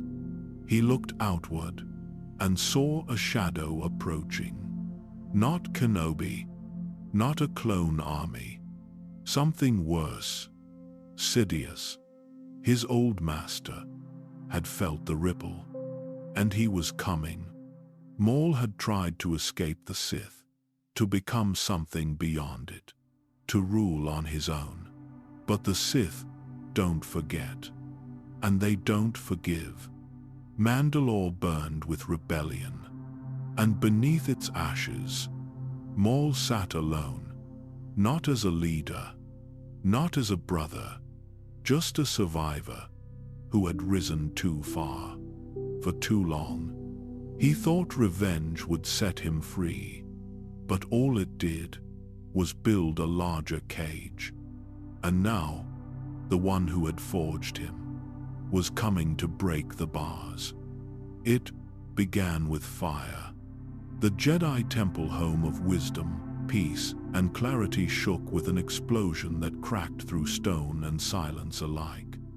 In the deepest levels of the archives, where shadows clung to knowledge older than the Republic, something had been planted, not by a Sith, not by a bounty hunter, but by someone close. It was not just an act of war, it was a betrayal. Ash and smoke poured through the halls. Clones responded. Jedi searched the ruins for survivors. Medical droids wheeled out the burned and the broken. And standing in the heart of it all, Ahsoka Tano watched what was once sacred become something else. She wasn't afraid. She was confused. The council whispered behind closed doors. Reports flowed in. The word terrorism replaced sabotage. But the Force, it felt different, clouded, as if something deeper had shattered something unseen. Anakin stood by her side, protective, loyal, but even he felt the cold creeping in. They began their investigation quickly. Barriss Offee, her old friend, was by her side. Two Padawans, shaped by war, now faced a crime rooted in peace. They walked among survivors, questioned clone troopers, and pieced together a puzzle that no longer fit the order they thought they knew. It wasn't long before things turned. Evidence began to appear, not just scattered, planted. Security footage, explosives, a holo of a cloaked figure walking through restricted corridors. The face, obscured, the gait, familiar. Ahsoka. She laughed when they showed her. At first, she thought it was a mistake. Then they told her she was suspended. No trial, no warning, just silence. Anakin argued, pushed back against the council, but they were afraid, not of her, of what it meant if they were wrong. So they chose certainty. Ahsoka fled, not out of guilt, but because she understood something the council never would. The truth no longer mattered, only perception. She ran through the underworld of Coruscant, a place once foreign, now her only home. She hid in the levels the Jedi pretended didn't exist, where life was measured in credits, not codes. The clones hunted her. Droids scanned the alleys. And still, she searched for answers. She remembered Luminara's lessons, Barriss's quiet voice in the gardens. She remembered the Order before the war, and now, she couldn't find it. One night, it rained on Coruscant, acidic and warm. She sat on the edge of a broken platform, watching ships blink through clouds. She wasn't angry. She wasn't even sad. She was alone. Even the Force was quiet. And then, she found the truth. Or rather, Anakin did. He never stopped looking, never stopped believing. He captured the real bomber, Barriss, her friend, the one who once spoke of balance, of harmony. She had planted the explosives. She had framed Ahsoka, not out of hate but disappointment. Barriss spoke calmly at her trial. She said the Jedi had lost their way, that they had become soldiers, not peacekeepers, that the temple deserved to fall not from evil, but from rot. The words echoed, not just in the courtroom, but in the hearts of those who had watched it all happen. And when Ahsoka was cleared, when the council offered her her rank back, she paused. She didn't reach for the badge. She looked at their faces, and she saw fear, shame, hesitation. That's when she knew something had broken, not in her, in them. The city never slept, but that night, it seemed to hold its breath. The hunt had ended. The fugitive had been caught. Ahsoka Tano, Padawan of Anakin Skywalker, was dragged through the Undercity in binders. Clones surrounded her. Their helmets reflected blue and red lights from passing speeders. The people of Coruscant watched. A Jedi in chains. A symbol turned suspect. Anakin tried to reach her, but she wouldn't look at him. He had found her near a warehouse, bloodied and exhausted. She didn't fight, didn't argue, didn't speak. She only said, "I didn't do it." He believed her. The council didn't. In the temple, she stood before the masters who had trained her. Their faces were unreadable. The air was heavy with judgment. They said the Force had clouded. They said the evidence was clear. They said nothing personal, but it always is. They expelled her, removed her from the Order, stripped her rank. The same voices that once praised her bravery now called her a criminal. They turned her over to the Republic courts. The irony wasn't lost on her. The Jedi Keepers of Peace had surrendered one of their own to politicians and soldiers. She was taken to the military tribunal chamber. Massive, cold, sterile. The Chancellor himself presided. Palpatine, smiling faintly, watching, listening. His words were soft, his eyes sharp. He called her child. He called her Padawan. But his gaze said something else. She was accused of treason, of conspiracy, of murder. The same order that taught her justice now sought to prove her guilt. Anakin sat in the gallery, helpless. He pleaded with Mace, with Yoda, with anyone who would listen. They told him to have faith in the process. But Ahsoka had already lost faith.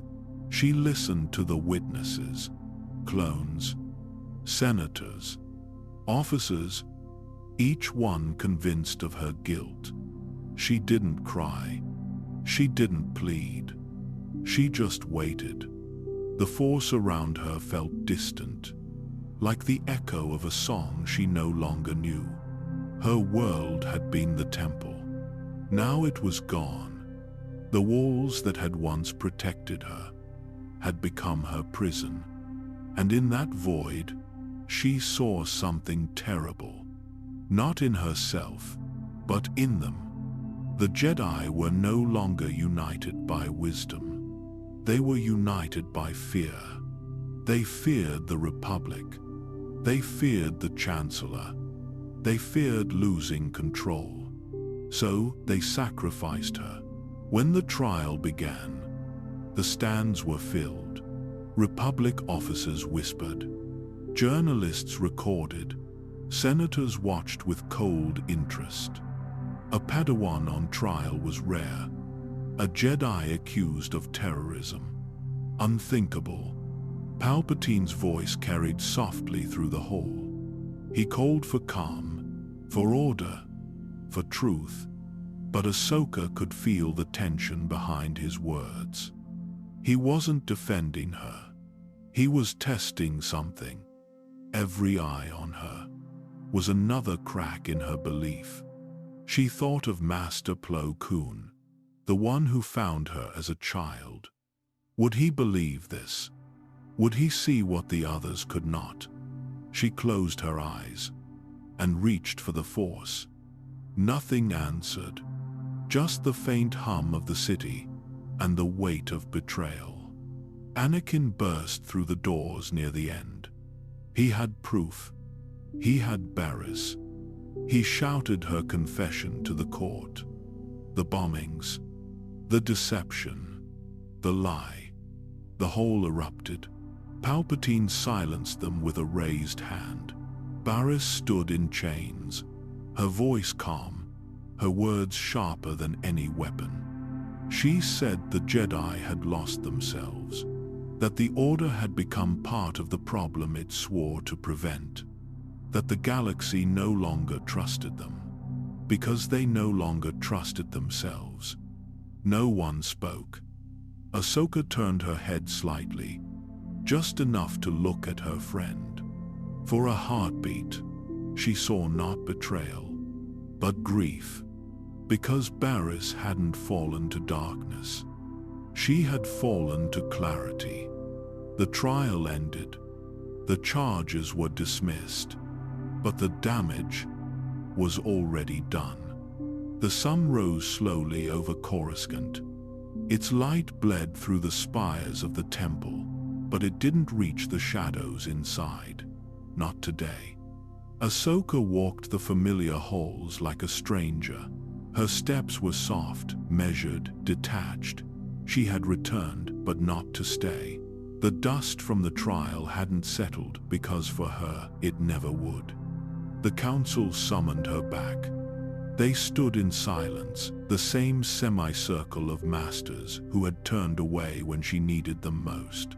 Now they greeted her with calm faces and hollow smiles.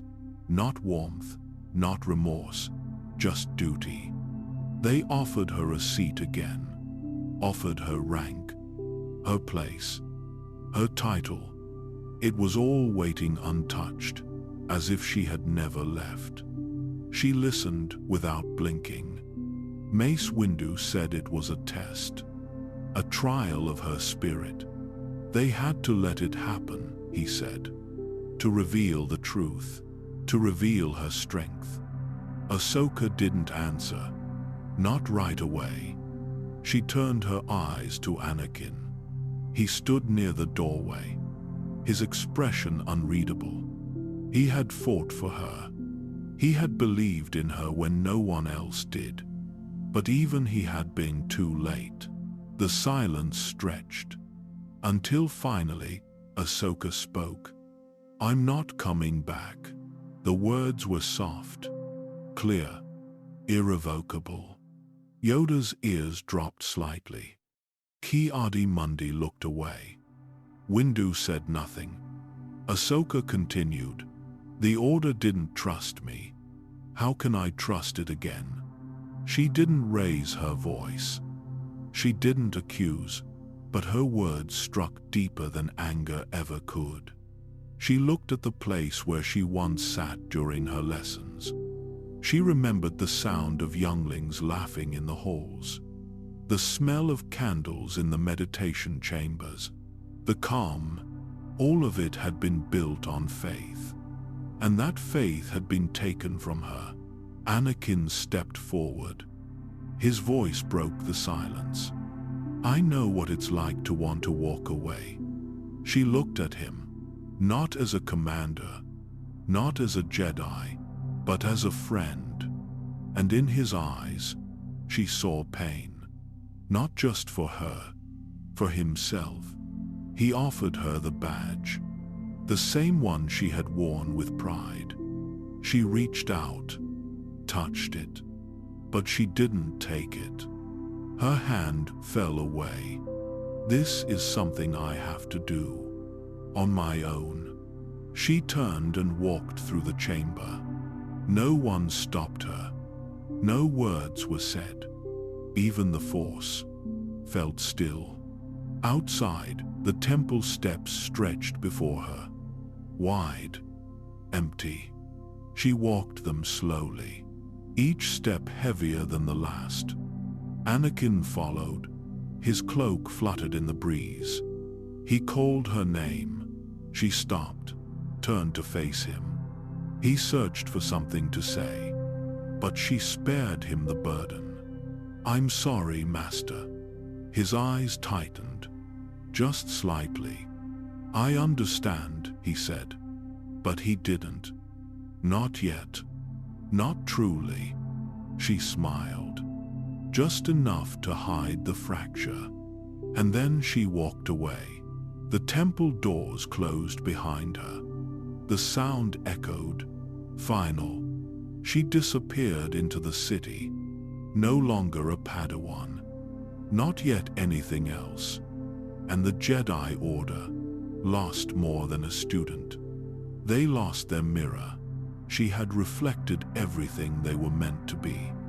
Now she was gone. And in the silence that followed, Anakin Skywalker stood alone. He watched the sky, felt the shift. Not in the war. In himself. Something had changed.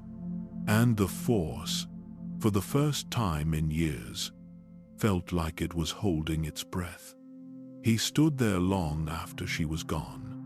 The stairs were empty now, but he kept watching, as if she might turn back, as if the girl he trained, the sister he protected, would reappear from the mist of Coruscant's endless cityscape.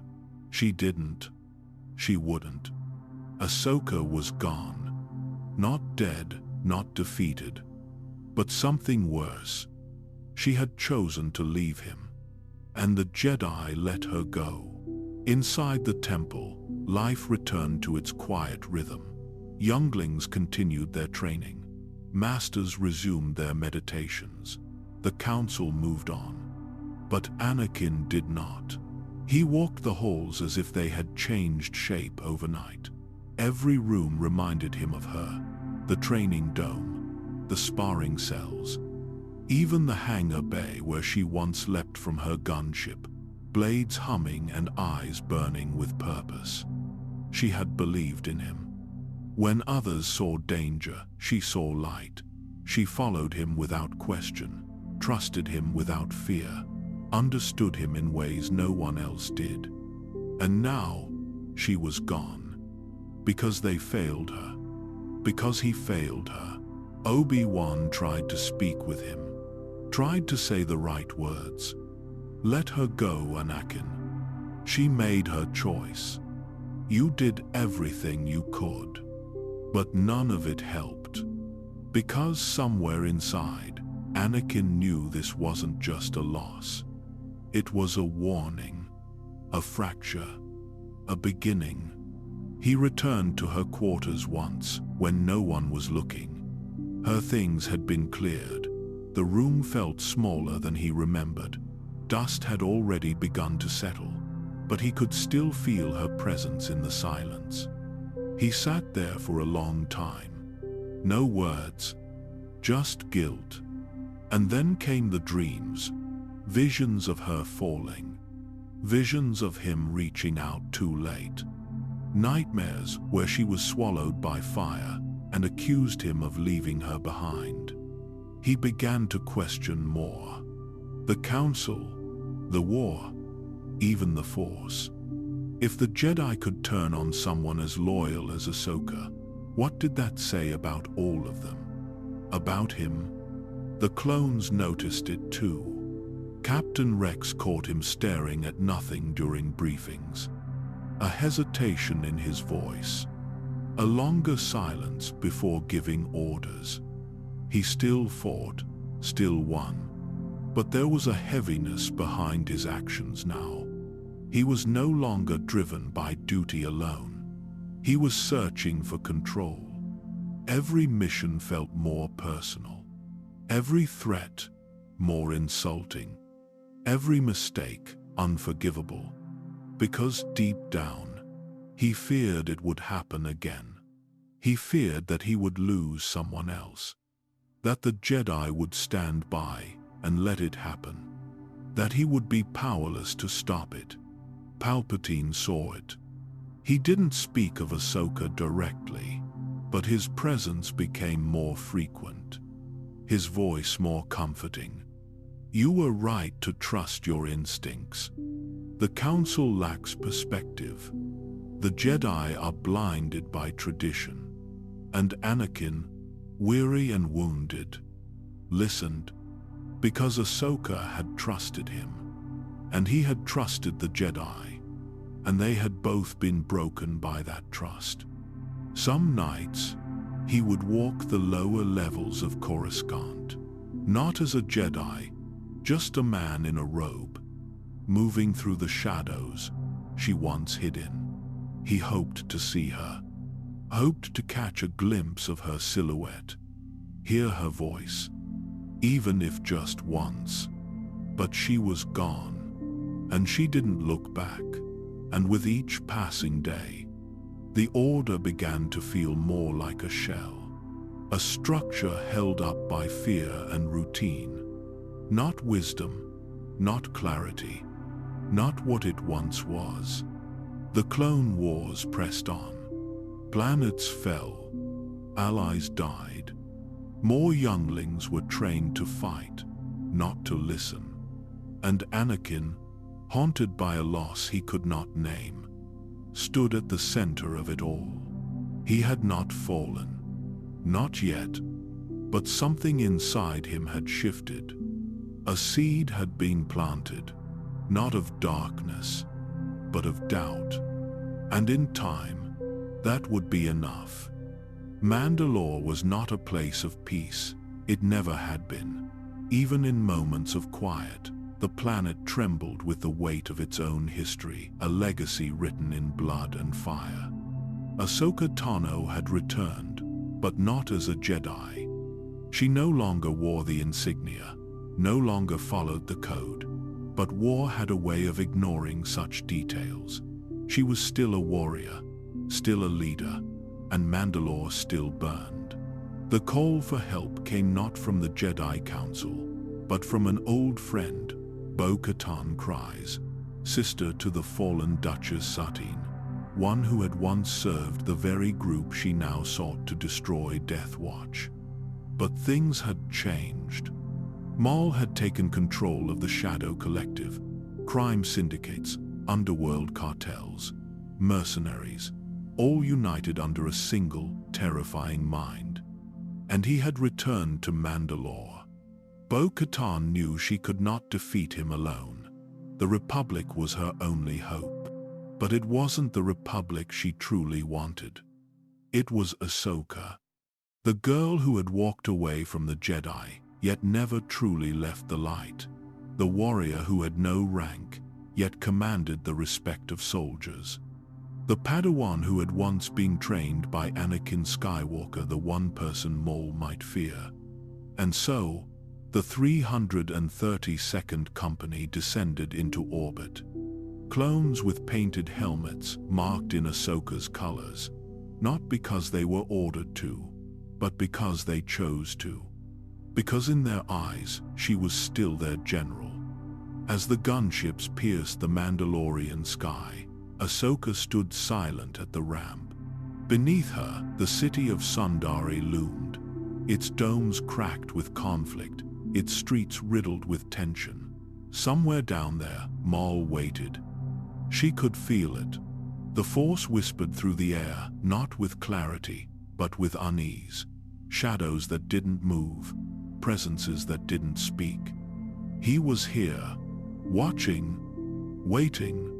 Commander Rex stood beside her, not as a subordinate, as a brother. "You don't have to do this," he said softly. Ahsoka glanced at him, her eyes tired but focused.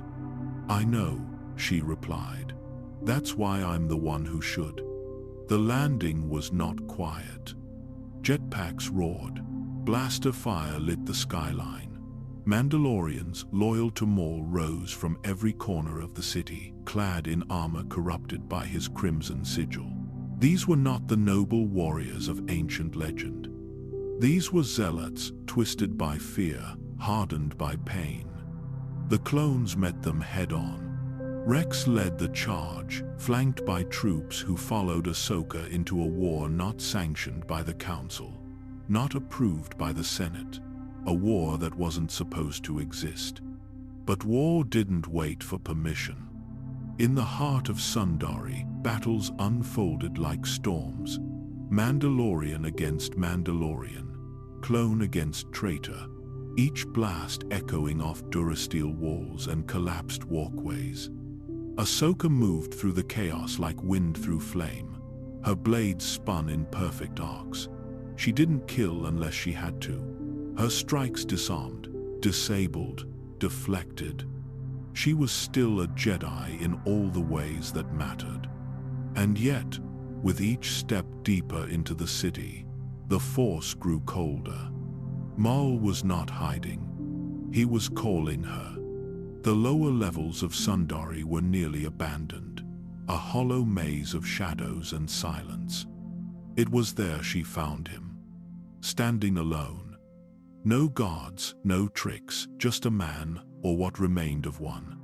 Maul's eyes gleamed beneath the horns of his crown. His voice was calm, almost sad. "You've come, not as a Jedi, but not as something else either." Ahsoka ignited her blades. "I'm here for Mandalore." Maul smiled, but there was no joy in it. "No, you're here for answers." For a moment, neither moved. Then Maul spoke a name. Skywalker. Ahsoka's heart stopped. Maul began to speak of visions, of chaos, of Sidious, of a plan already in motion, of Anakin's role in it. She didn't believe him. She couldn't. But the Force didn't lie. And in that moment, she felt something crack inside her. This was not just a battle for a planet. It was a warning. Maul ignited his saber, a curved, blood-red blade, familiar, iconic. The battle began not with rage, but with precision. Two warriors, two survivors, two broken apprentices. They fought through the throne room, through shattered glass and roaring engines. The weight of history pressing down with every strike. Maul was powerful, furious, desperate. Ahsoka was focused, calm, resolute. She didn't need to win. She just needed to end it. And in time, she did. She disarmed him not with strength, but with clarity. He screamed as he fell, not from pain, but from terror. "You don't understand. He's the key. Everything is about to change." Ahsoka stood over him. But the victory felt hollow. because she had heard his words. And somewhere, deep within, she feared they were true. The siege of Mandalore was over. The city would be rebuilt. Maul would be taken into custody. The Republic would claim another victory. But the sky didn't feel safe. The Force didn't feel balanced. And the war wasn't truly won. It was only beginning. They told her it was over, that the battle had ended, that Maul was in chains and Mandalore was under control. But Ahsoka knew better. Something was wrong. Something deeper than war, colder than politics, and darker than any Sith she had ever faced. Maul hadn't fought like a conqueror. He had fought like a messenger. And his message still echoed in her mind. Skywalker. She didn't want to believe it, couldn't. But the fear was there now, quietly growing in the corners of her thoughts. She stood alone on the bridge of a Republic cruiser, staring into the stars. Rex was organizing the prisoners. Troopers were tending to the wounded. The aftermath of battle moved all around her, but her focus was elsewhere. She felt it again. That pull in the Force, a shadow stretching across the galaxy, not from Maul, but from someone far more dangerous. The Chancellor had been taken. General Grievous was dead. The Jedi were closing in on Sidious. The war was nearly won. But the Force was not at peace. It trembled. Then the call came. Maul had requested to speak, not to the Council, not to his captors, to her. He was locked away in a ray-shielded cell, suspended by energy fields, unable to move, unable to touch the Force. Yet his voice still carried weight. "I saw him," he said, as she entered. Ahsoka said nothing.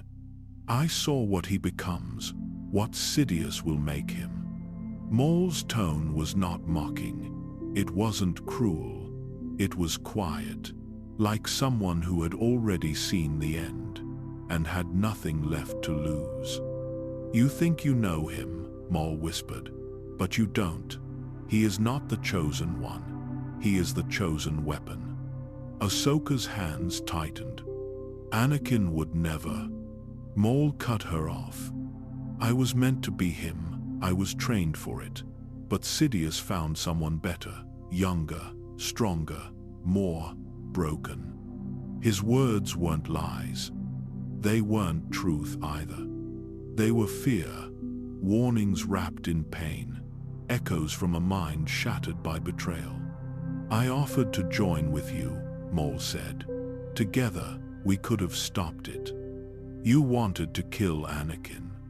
I wanted to save the galaxy." Ahsoka stared at him.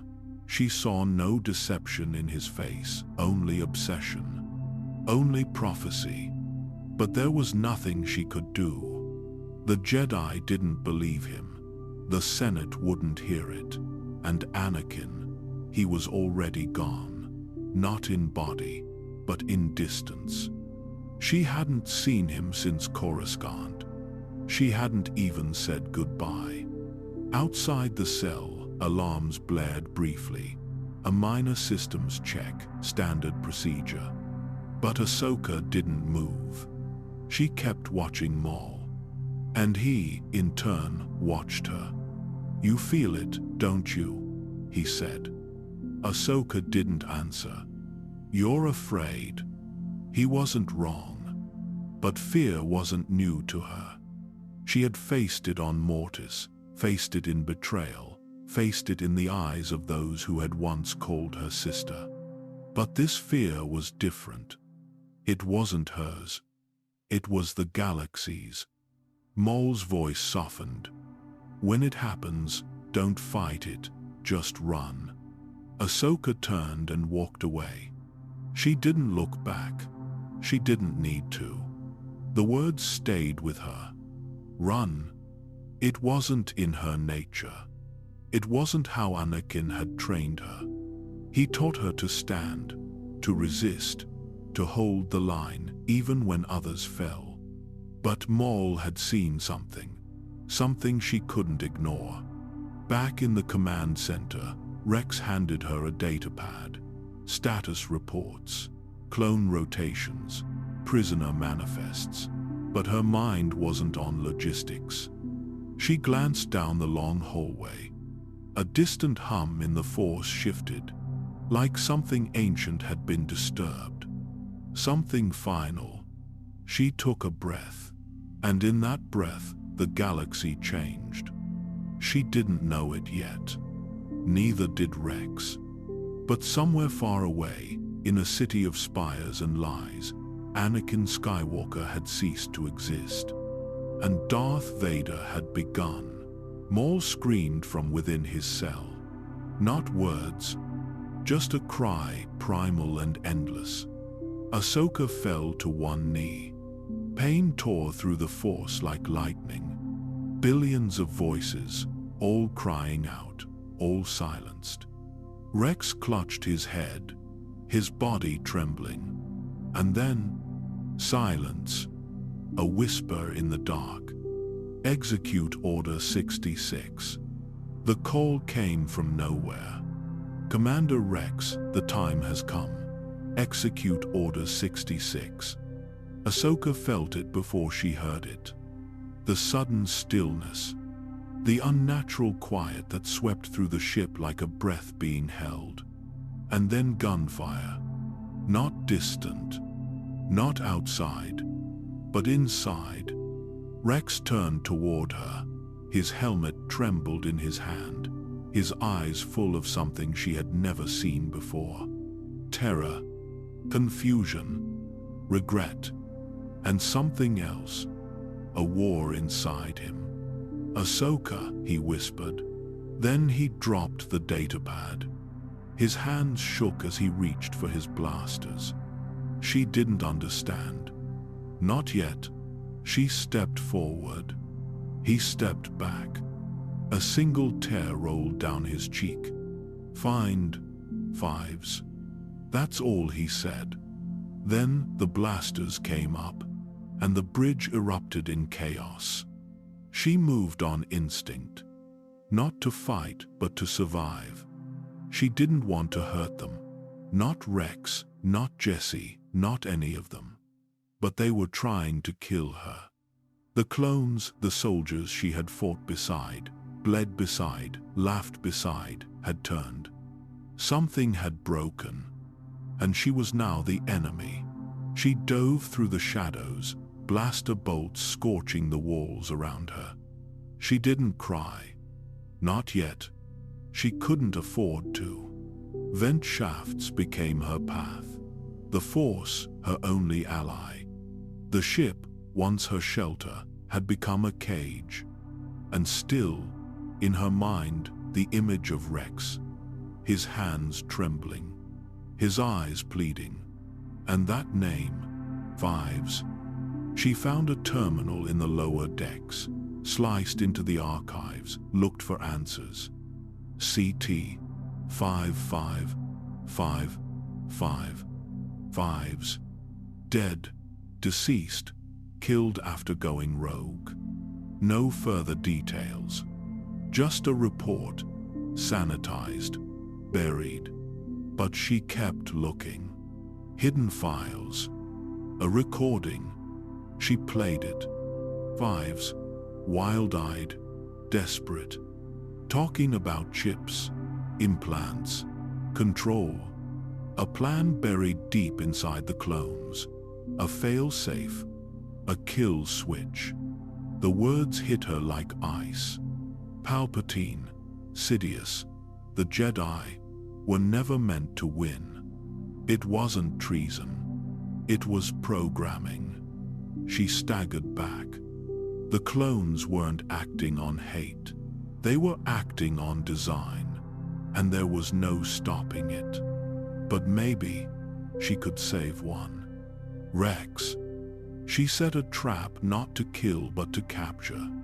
She needed him alive. She needed to free his mind. When the stun bolt hit, he dropped hard. And for a moment, the war paused. She dragged him to the medbay, placed him on the table, searched his skull, found it, the chip, hidden behind bone and scar. She needed help. Droids, old medical units half-functional, rusted but obedient. She calibrated the scanner, focused the beam, and as the energy pulsed through his skull, she held his hand. The ship shook around her. The other clones were hunting. Time was running out. Then Rex gasped. His eyes opened, and they were clear. He sat up, looked at her, and whispered the words she needed to hear. Ahsoka. Tears filled her eyes, but there was no time to rest. They were still being hunted. The war wasn't over, and above them, the galaxy was ending. The engines were failing. The Star Destroyer, once a symbol of power, was now a falling coffin, caught in gravity, dragged toward the moon below. Ahsoka stood in silence, not in fear, in surrender. She could feel it in the Force, the echo of millions of deaths. A tremor so loud, it became stillness. The Jedi were gone, everywhere, all at once, and the war was over. But not in victory, not in peace, in silence. She turned to Rex. He didn't speak. There was nothing left to say. They had survived the execution, but now they faced a choice: escape or mercy. The clones, still hunting them, didn't know what they were doing. Their faces were familiar. Their hearts were gone. She wouldn't kill them. Not even now. Not even as they fired. They ran instead, through collapsing corridors, past memories. The hangar bay was their last hope. A shuttle, small, damaged, barely flying. But it was enough. If they could reach it. Ahsoka paused. She reached out. Every clone, every brother was still searching for them. But they didn't deserve to die. Not like this. She opened the hangar doors, revealed herself, stood in the open, blades unlit. The firing stopped for a breath. She saw them all. Jesse, Kix, Apo, every one of them with the same face. She could have ended it. She didn't. Instead, she moved. Faster than light. Not to kill, but to misdirect. Rex joined her, covering her with non-lethal blasts. It wasn't war anymore. It was grief. The shuttle launched. The ship groaned. The sky grew closer. And in the final seconds, Ahsoka turned one last time. She looked at the fallen, the masked, the lost, and she threw her lightsabers to the floor. Let them fall. Let them burn. They didn't belong to her anymore. And then fire. The ship collided with the moon's surface. Flames, wreckage, ash. And from the ruins, silence. Later, how much later, no one knew. Two figures stood in the crash field. Rex and Ahsoka. They buried the clones. All of them. She carved no names. She didn't need to. She remembered each face, each voice, each sacrifice. They were soldiers, and they died as pawns. Rex placed his helmet on the dirt, walked away. Ahsoka stood still. One last time. Then she vanished. No one saw her again. For a while. Above them, the Empire rose. Palpatine declared victory. The Jedi were called traitors. The war was over. But not the pain. not the memories, not the loss. And far away, in the quiet snows of another world, a dark figure arrived. He stepped through the ruins, tall, silent, breathing. He saw the graves. He saw the saber in the snow. And for a moment, he paused. Anakin Skywalker was gone. Only Vader remained. He picked up the blade, looked at it, then turned. The wind buried the past, and Ahsoka became a ghost. The war was almost over. At least, that's what they believed. On the bridge of the Star Destroyer Tribunal, Jedi Master Stas Ali studied the fading trails of separatist fleets. In the temple archives, Jocasta Nu prepared another record for preservation. On Felucia, Aayla Secura walked between vibrant ferns with her men behind her, trusting them.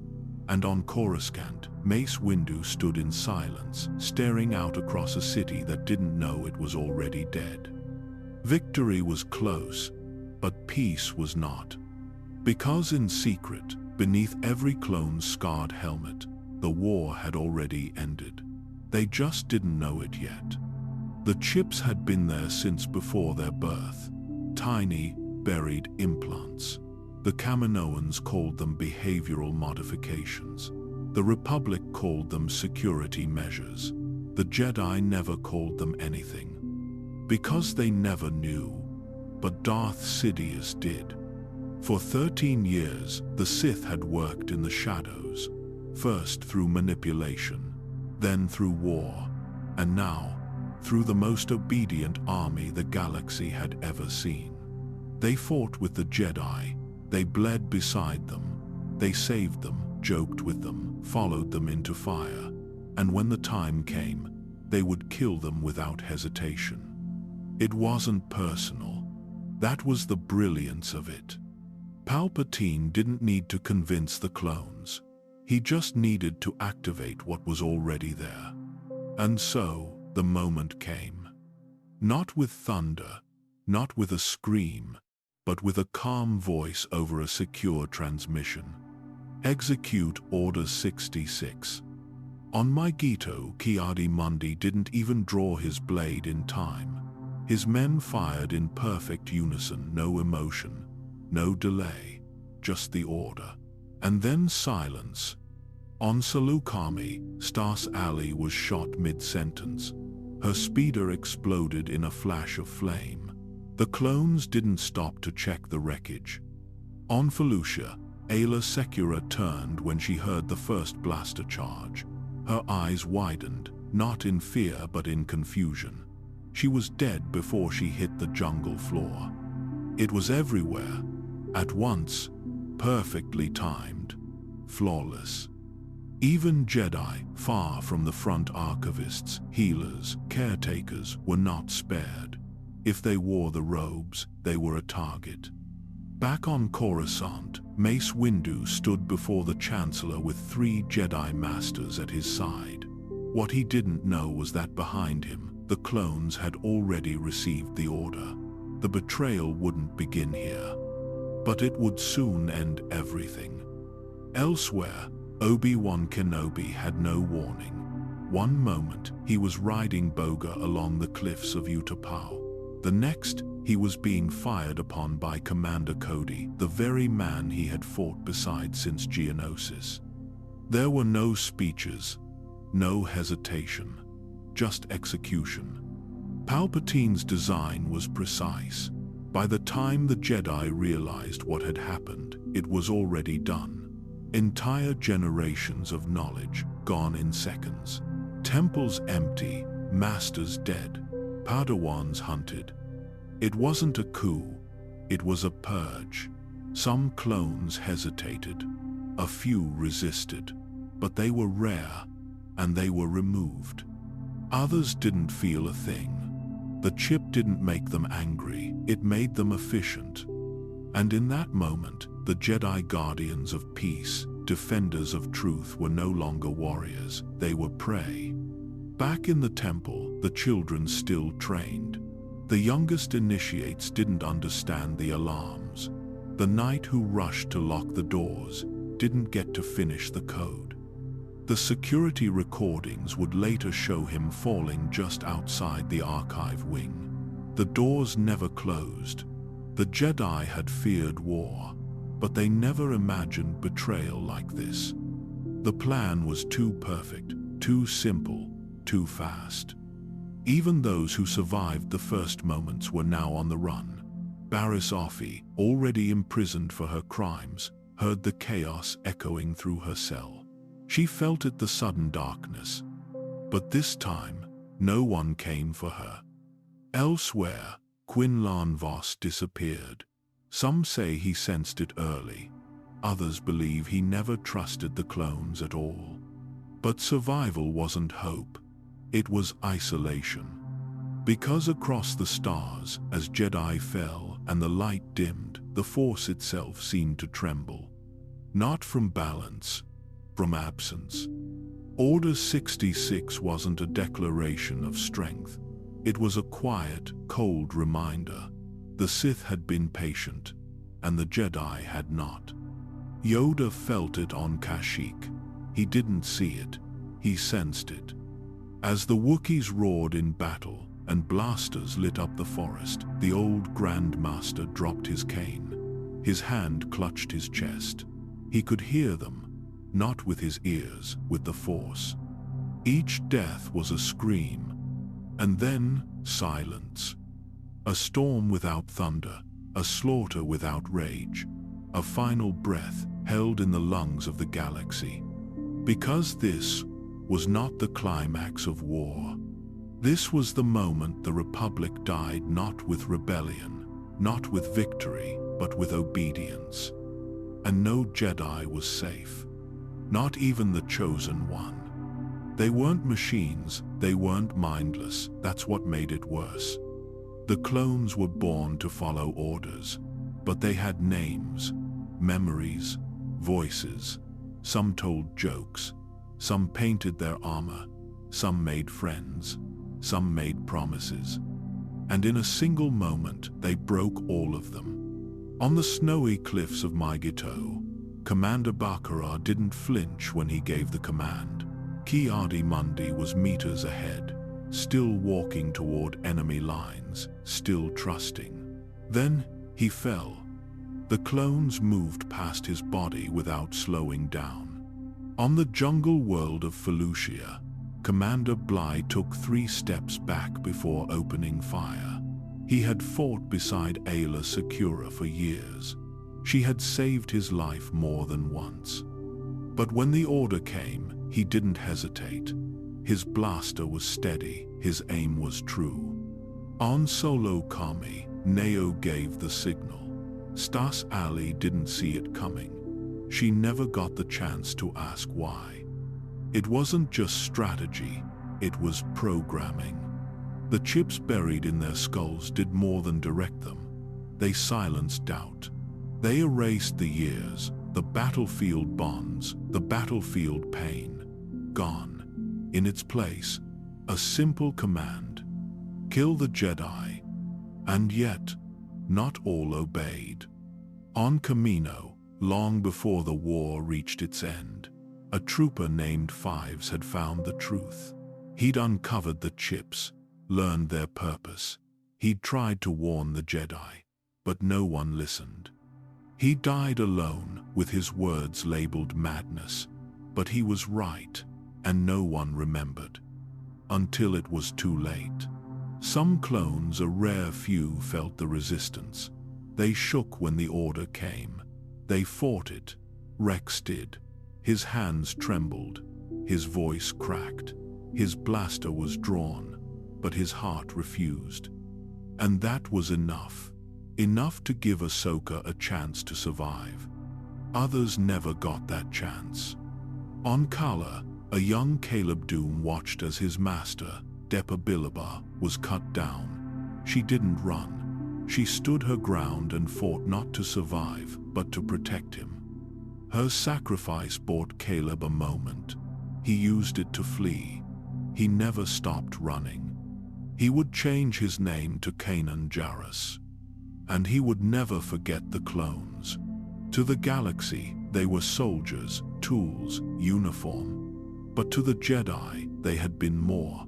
They had names, they had thoughts, they had choices. And when the time came, most chose death, not their own. It's what made it unbearable. Because the Jedi hadn't just lost a war, they had been betrayed by those they trusted most. Cody and Obi-Wan had fought together since the beginning. Geonosis, Christophsis, Cato Idea, side by side.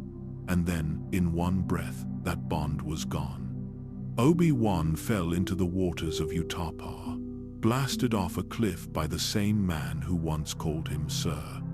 No warning, no farewell, just betrayal. Some Jedi tried to fight back, some survived the first wave, but few escaped. The clones didn't stop. They didn't question, they hunted. Because to them, it was no longer war. It was cleaning up. In the temple, clone squads stormed the halls. They didn't pause at the sight of children. They didn't blink at the screams. The archives burned. The saber racks were looted. Holocrons shattered under boots. And in the barracks, where younglings once laughed and trained, the lights went out. There was no glory in it. Only silence. For years, the clones had saluted their generals, followed them into fire. Now, they led them into graves. The chips didn't erase their memories. They just rewrote the priority. Mission first, always. And yet, in some corners of the galaxy, sparks remained. Gregor, Wolf, Rex. They would later remove their chips, escape the programming, and when they looked back, they wept, because they remembered what they did. Even when it wasn't their fault, it still felt like it was. That's the cruelty of Order 66. It didn't just kill the Jedi. It broke the clones too. Because when the war was over, there were no parades, no medals, just silence. The Republic they fought for didn't exist anymore. The Jedi they followed were gone, and the Emperor they served didn't care. They were assets, nothing more. And as the years passed, even the clones who survived were phased out, replaced, forgotten. The men bred for loyalty, discarded like machines, but the guilt stayed. Rex never forgot the moment his hands turned against Ahsoka. He fought it, he won, but it left a scar no armor could hide. Others weren't so lucky. Some buried the memories, some convinced themselves the Jedi were traitors, others ended their own lives. Because the truth was too heavy. They hadn't been tools.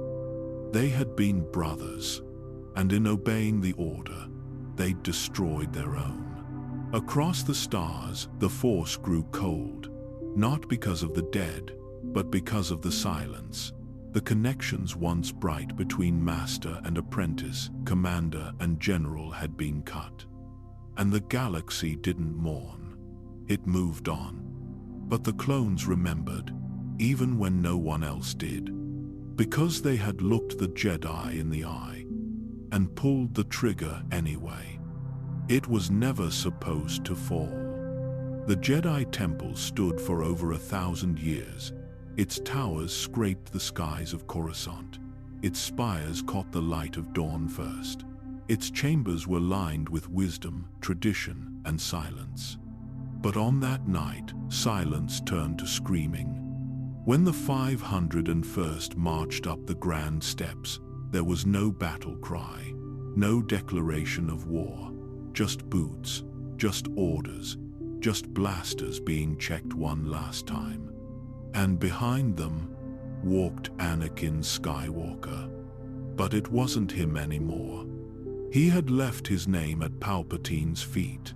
He had taken another Darth Vader, a shadow given form. Not in a mask, not in armor, but in a look, a presence, a silence that reached ahead of him and smothered the Force.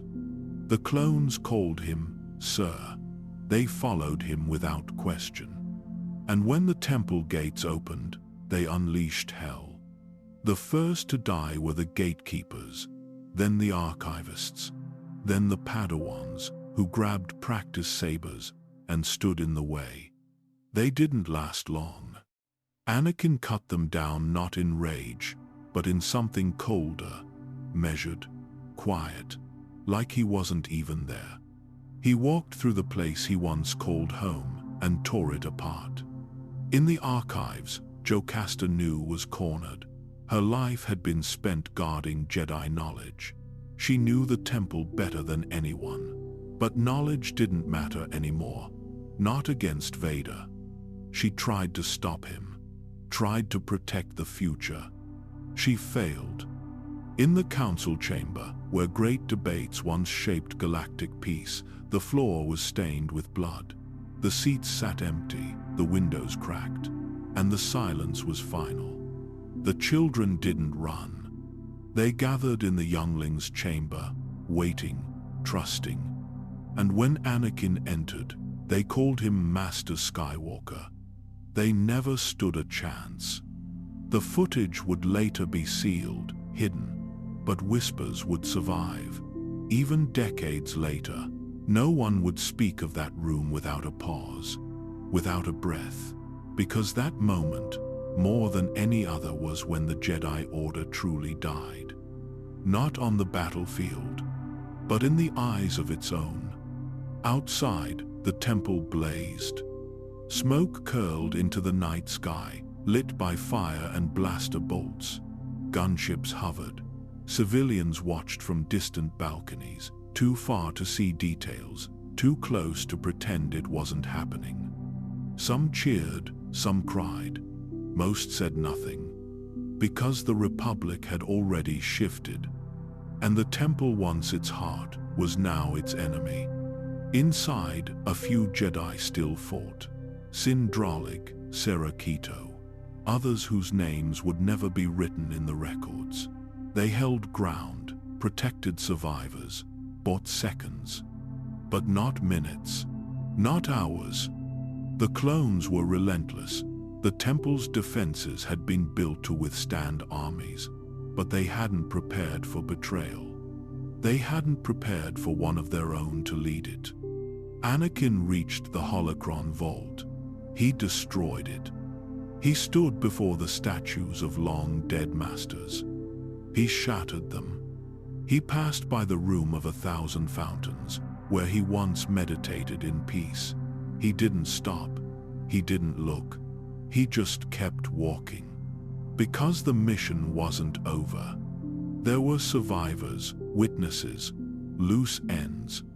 He hunted them personally. Deep in the underlevels, a small group of Padawans found a way out. They crawled through maintenance shafts, hid behind statues. One by one, they were picked off, not by clones, but by him. No warning, no sound, just a blue lightsaber in the dark. To them, he wasn't Anakin.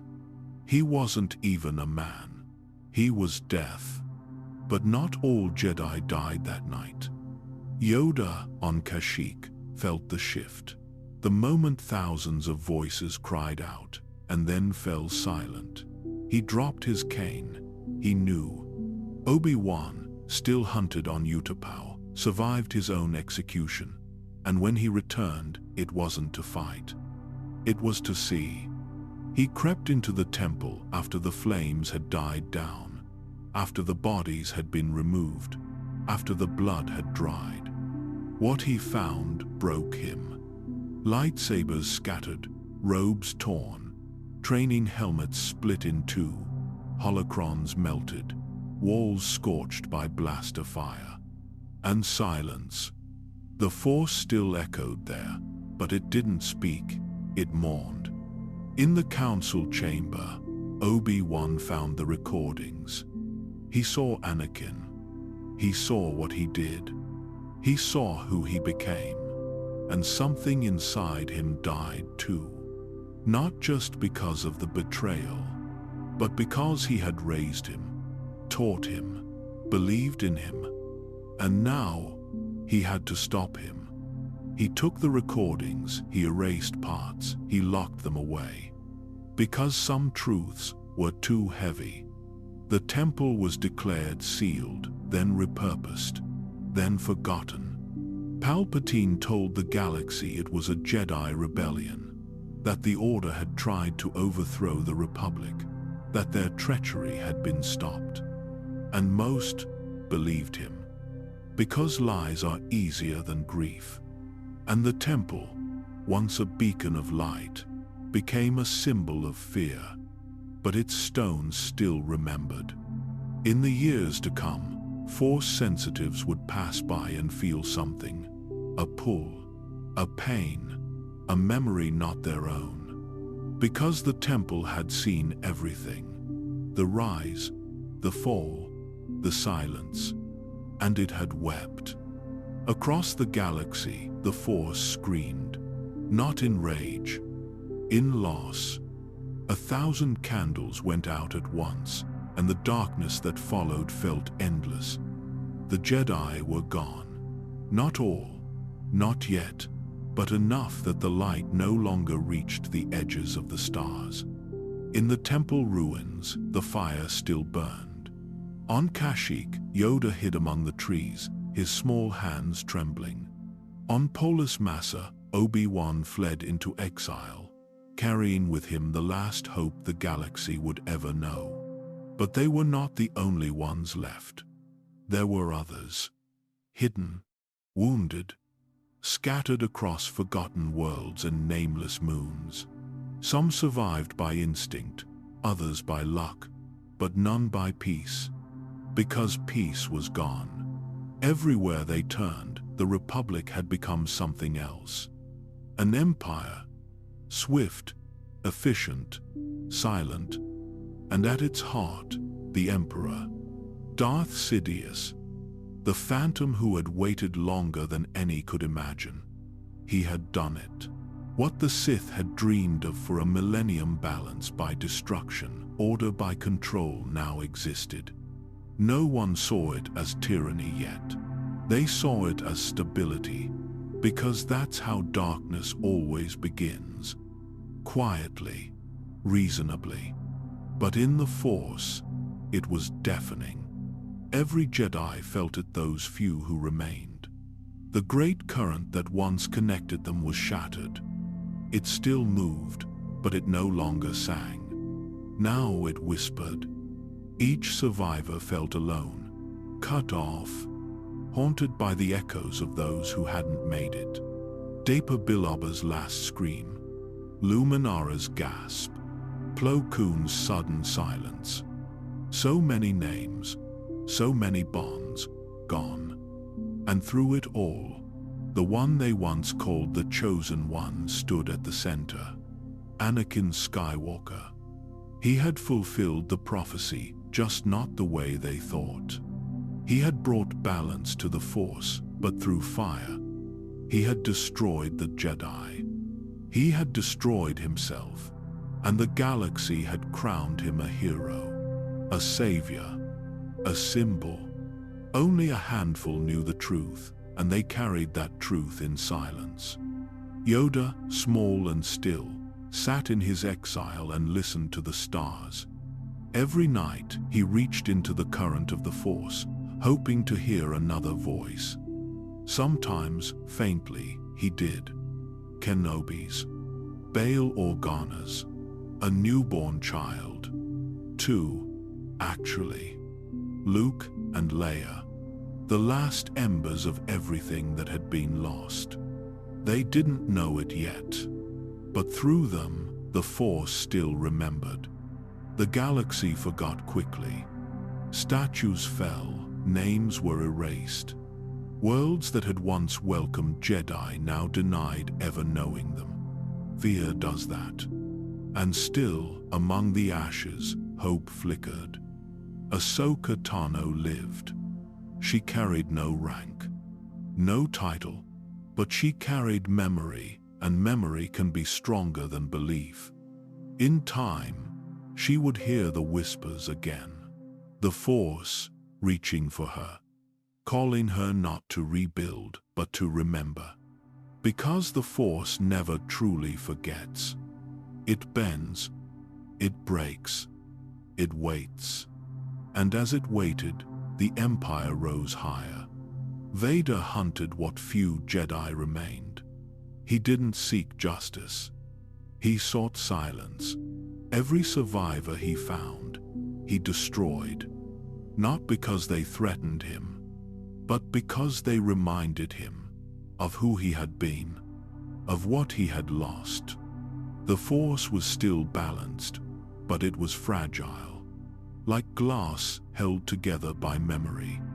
The smallest touch could shatter it again. And yet, even in that quiet extinction, life continued. Children were born who could feel the current. Farmers, slaves, refugees. They didn't know what they were. They just knew they were different. The Force reached for them still soft, patient, unending. Because that's what the Force does. It endures. It hides in hearts, in places untouched by war. In the hope of a smuggler. In the courage of a princess. In the dreams of a boy staring at twin suns. The Jedi were gone. But the story wasn't over. The Force does not die. It waits for those willing to listen. And one day, they will hear it again. Not as warriors, not as generals, but as something simpler, as peace. The galaxy will call it destiny, but it will not be destiny. It will be return. The echo of all that was lost, the whisper of all that still remains, because the light always finds a way back. Even after extinction, even after betrayal, even after Order 66, the war was over, but the silence that followed was not peace, it was absence. In the days after the fighting stopped, the galaxy did not celebrate, it held its breath. Cities once filled with fire and blasterlight now lay in ruins. The banners of the Republic were replaced overnight. The faces of leadership changed, but the grief did not, it simply changed form. For clone troopers, it was not a victory, it was a vanishing. One day they were soldiers, the next they were forgotten. Their armor still bore the colors of campaigns no one would speak of again. Battle-worn helmets sat on shelves or under bunks, never cleaned. There were no more orders, no more missions, no more purpose. Only echoes. Some clones stayed in the barracks, sitting alone in silence, staring at doors that would never open again. Some wandered, trying to find a new cause. Others simply disappeared. And still others knew the truth, knew what they had done, what they had been made to do. Order 66 didn't end when the Jedi fell. It lingered quietly in the minds of those who pulled the triggers. They had followed orders, yes, but not all could forget the look in the Jedi's eyes as they were betrayed. Not all could sleep. Captain Rex did not return to the barracks. He couldn't. Not after what happened on the Venator. Not after Ahsoka. Not after burying his brothers under the gray dust of a dead moon. He walked away from the war, armor scratched and soul shaken, and vanished into myth. For the Jedi, those few who lived, our survival was not freedom. It was exile. They ran from the Force itself, from their own memories. They carved out lives in shadows, changed their names, buried their lightsabers deep in the soil of distant worlds. But they could still feel the war, in every breath, in every quiet. For some, like Obi-Wan, the war ended in loss too great to name. He had fought as a general, bled beside soldiers he respected, and watched the fall of both apprentice and order. His silence on Tatooine was not peace, it was mourning. For others, like Yoda, survival was a burden. He had led the Jedi for centuries, trained thousands, upheld the Order's codes. And yet, in the end, he could not stop its fall. On Dagobah, he listened to the swamp, but his heart remained in the ruins of the temple. And in the highest towers of Coruscant, where light once reached every corner of the city, something darker had taken root. The Republic was dead, the Senate still met, laws were still passed, ships still flew under familiar codes. But everything beneath had changed. The Empire wore the skin of peace while hollowing out everything it touched. Palpatine no longer needed shadows. He ruled in daylight now, with fear, with control, with precision. And beneath him, Vader rose. But this chapter, this quiet chapter, was not about Vader yet, not fully. It was about the vacuum left behind. About the Jedi children who would never be trained. The temples that would crumble. The clones with no war. The citizens who looked at the Imperial flag and did not yet understand what they had lost. Ahsoka walked alone through Outer Rim settlements, wearing clothes that didn't mark her as Jedi. Her lightsabers were hidden, her voice soft, her heart cautious. She helped when she could. And when she couldn't, she moved on. The name Tano became legend in whispers, a ghost who helped farmers, a shadow who stopped injustice and vanished before dawn. She had seen the truth too closely, felt the betrayal too personally. Anakin's fall, the Council's blindness, the war's manipulation, she carried it all. But she did not surrender to bitterness. She walked with it. The galaxy didn't see her, but the Force still did. And in that Force, something stirred. The war had ended, yes, but not cleanly, not fully. The Jedi were gone, but their absence was a wound. The clones were lost, but their hearts still beat. The Republic was dead, but its ideas still flickered in those who remembered. It was the calm between storms. A quiet full of ghosts, and in the corners of the galaxy, where no star destroyer patrolled and no holonet signal reached, a feeling remained that the war had not ended. Not really. It had only changed names. The war was over, but no one cheered. Across the galaxy, the silence lingered. Not just the silence of battles ended, but of something deeper, something colder, as if the stars themselves were holding their breath. On Coruscant, Republic banners came down without ceremony. No parade, no celebration. Just one voice, amplified through every frequency, speaking words that would change the galaxy forever. The Republic will be reorganized into the first Galactic Empire for a safe and secure society. The Senate chamber erupted in applause, not for freedom, not for peace, but for fear and for power. Some cried, a few stood frozen, but most simply clapped. It was easier than questioning, safer than resisting. The Jedi were gone, and the war had broken everyone's will. What began as a republic ended as an empire, not in a scream, in a whisper. Palpatine did not seize power in darkness.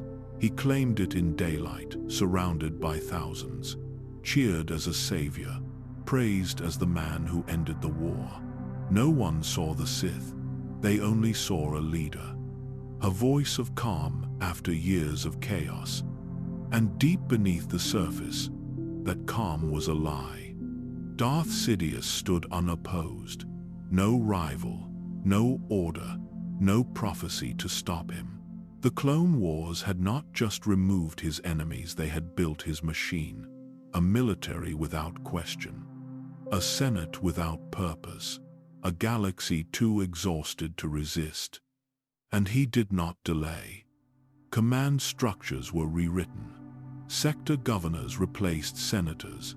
Jedi temples were sealed and rebranded. Holocrons confiscated. Archives locked. History itself rewritten. Some planets welcomed it.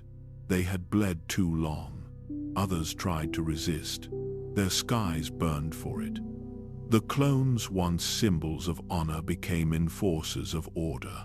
But something in them had changed. Their voices felt colder, their armor darker. Even the way they moved was different now. No longer brothers, just tools. Order 66 hadn't just killed the Jedi. It had shattered the soul of the Grand Army. On Kamino, the cloners asked too many questions. Why was production halted? Why were new templates being sourced outside? Why were the Kaminoan contracts sealed by Imperial decree? They didn't get answers. They got silence. And then, they got fire. The Empire erased them. Not with trials, not with diplomacy, with shadows. The cloning chambers were destroyed, and the ones who survived were never seen again. Because the clones were never meant to last, not as soldiers, not as men. They were created for a single purpose, and once that purpose was complete, their existence became inconvenient. The few who sensed it early tried to run. Some vanished. Others resisted quietly, delaying orders, sparing lives, faking deaths.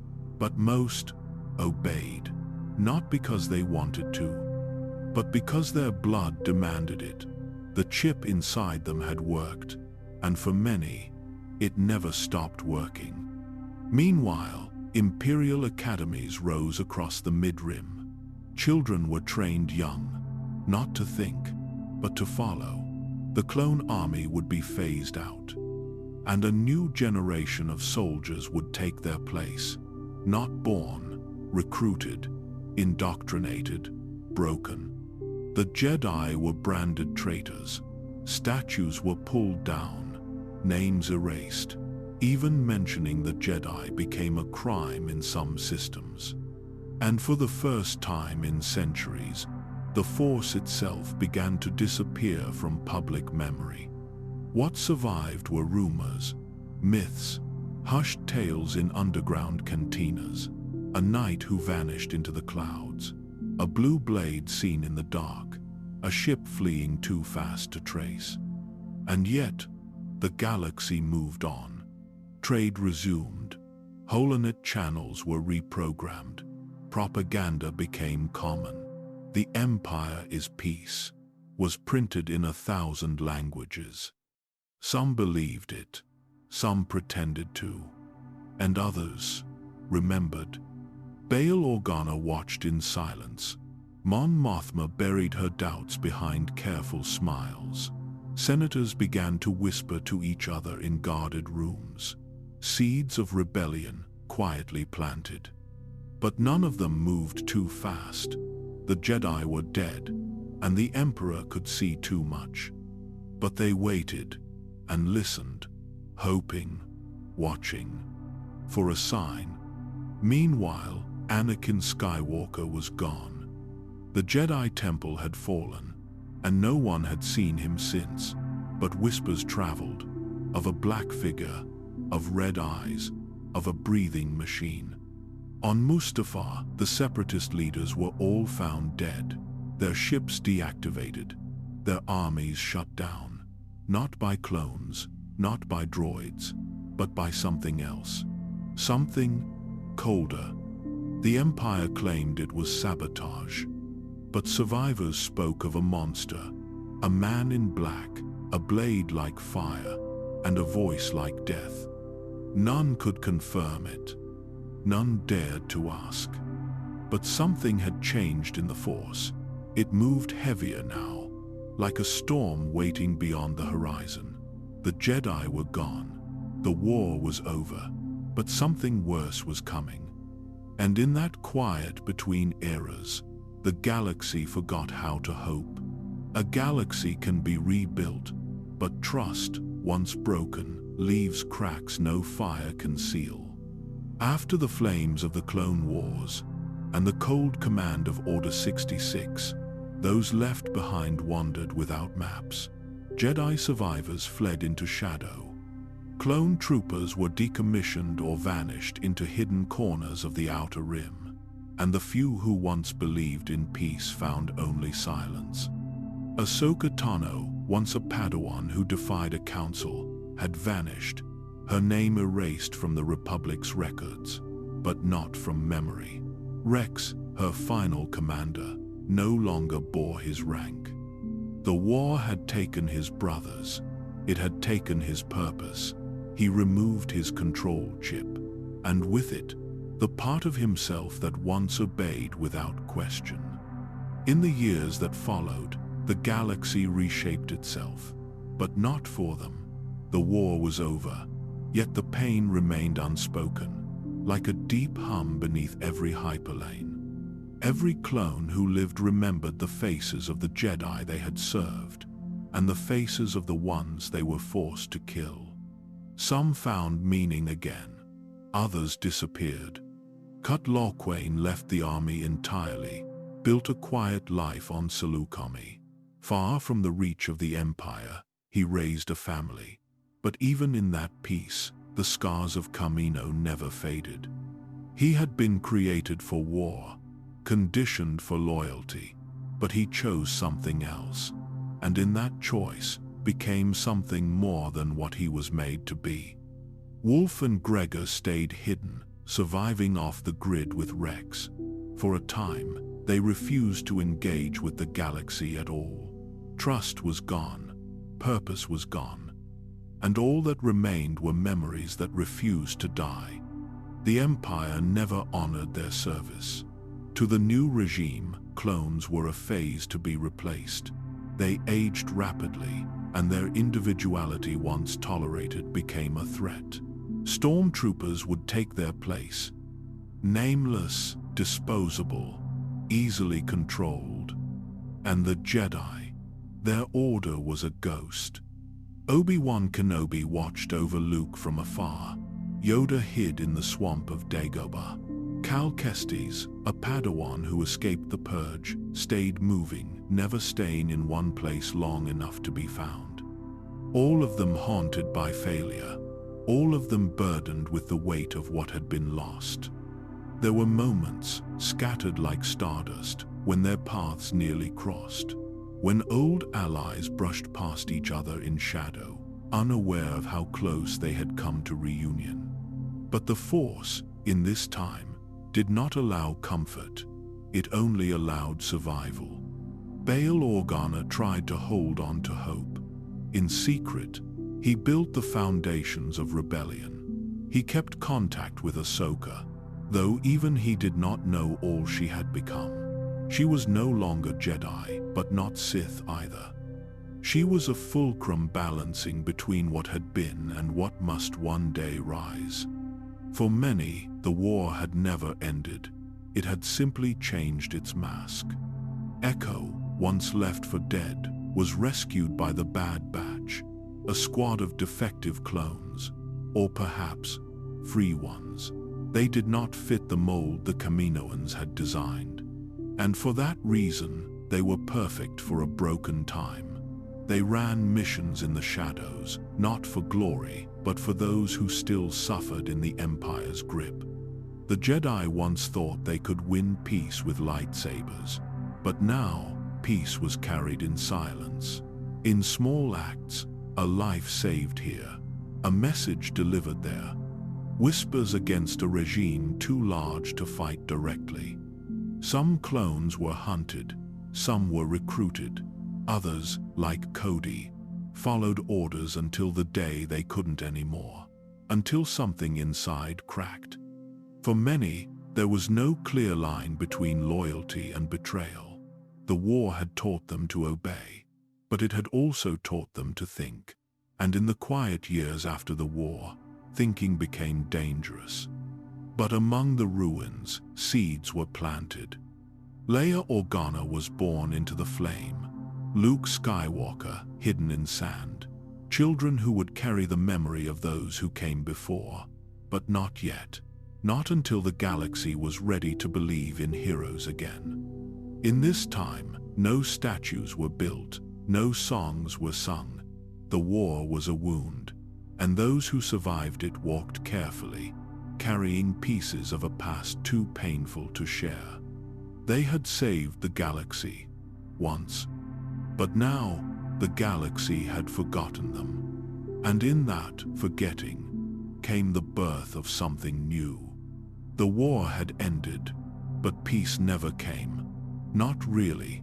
Not for those who carried its weight in silence. In the Outer Rim, worlds once filled with clone outposts stood empty. Rusting ships littered forgotten battlefields. The flags had changed, but the wounds remained. Civilians walked among wreckage, too tired to hate, too broken to hope. The Empire rose, cold and quiet, replacing chaos with control. But it did not heal the galaxy. It merely silenced it. On a quiet moon, Captain Rex sat alone by a fire. No armor, no orders, just memories. He rarely spoke anymore. When he did, it was only in fragments, names, places, faces. He remembered Fives, Echo, Cody, the moments between battles, when they laughed, when they bled, when they thought they were fighting for something good. Those moments haunted him more than the battles ever could. Because they were real. Rex wasn't a Jedi, but he knew what was lost. He had watched his brothers turn. Good men, loyal soldiers, made into weapons by something buried in their blood. He had torn his own mind open to escape it. But escape didn't bring peace. It only brought questions. What if he'd failed? What if he had obeyed? He had no answers, only silence. Ahsoka wandered from system to system, never staying long. Her lightsabers remained buried tools of a time that no longer existed. She helped where she could, saved those she could reach. But she no longer believed in the order that had raised her, not because of anger, but because of grief. The Jedi were supposed to be peacekeepers, guardians, but they had become soldiers, leaders of a war they never chose, but never stopped. And when that war consumed them, no one questioned why. No one stopped to ask what the Force wanted. They only obeyed. She thought of Anakin often, not the Sith Lord he became, but the brother who trained her, the friend who believed in her when no one else did. He had been the best of them, brave, loyal, human, and somehow he had become the very thing he swore to destroy. She could not understand it, but she could not forget it either. She remembered the last time she saw him in the hangar, under the blue light of departing ships. He had begged her to come back, to trust the Order one more time, and she had walked away, not out of pride, but out of pain, because she could no longer pretend that the war hadn't changed them all. And in walking away, she had left him alone. Maul, too, vanished into the shadows, not dead, not defeated, just waiting. He had tried to warn them, had screamed the truth in chains, but no one had listened. The Jedi were too blind, the Sith too arrogant. In the end, he had been just another broken piece in a game he never controlled. He wanted revenge, but he also wanted meaning, something more than survival, something more than hate. But the galaxy had no place for broken Sith, only cold corridors and deeper shadows. His empire on Mandalore crumbled, his ambitions scattered to wind and memory. What remained was only the echo of a man, once shaped by rage, now ruled by loss. And Anakin Skywalker? He died. Not in battle, not in fire, but in silence. When the helmet sealed, when the light left his eyes, When the last spark of doubt flickered and died, that was the end. The galaxy would remember Darth Vader the Enforcer, the Shadow, the Terror in Black, but no one would mourn the boy who dreamed of freeing slaves, of saving his mother, of protecting his wife. He was gone. And yet, not completely. Because even in the darkest silence, something remained, a whisper, a fracture, a memory, in the quiet moments aboard the Death Star, in the rare glances that lingered too long, in the pauses between orders. Vader didn't speak of it, but the ghost of who he was never left. The Clone Wars were over, but their war never truly ended. The clones, scattered and decommissioned, faded from history. Some found new purpose, others did not. Some, like Rex and Wolf, clung to each other in exile. Others drifted into nothingness. The galaxy forgot them, just as it had forgotten what they fought for.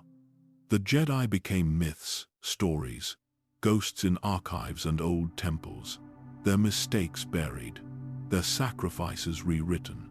Only a few still remembered, and fewer still dared to care. But the Force remembered, because the Force does not forget. It holds memory like breath, like blood. It echoes in places where words no longer reach. In the ruins of Geonosis, in the shadows of Mandalore, in the silence of Camino, now swallowed by ocean and erased by time.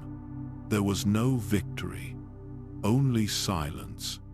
But in that silence, there was a chance, a whisper of something beyond war, a future not yet written. The Force moved still, patient, eternal, watching, waiting, because the war never ended. It only changed. And somewhere, out beyond the stars, hope still breathed.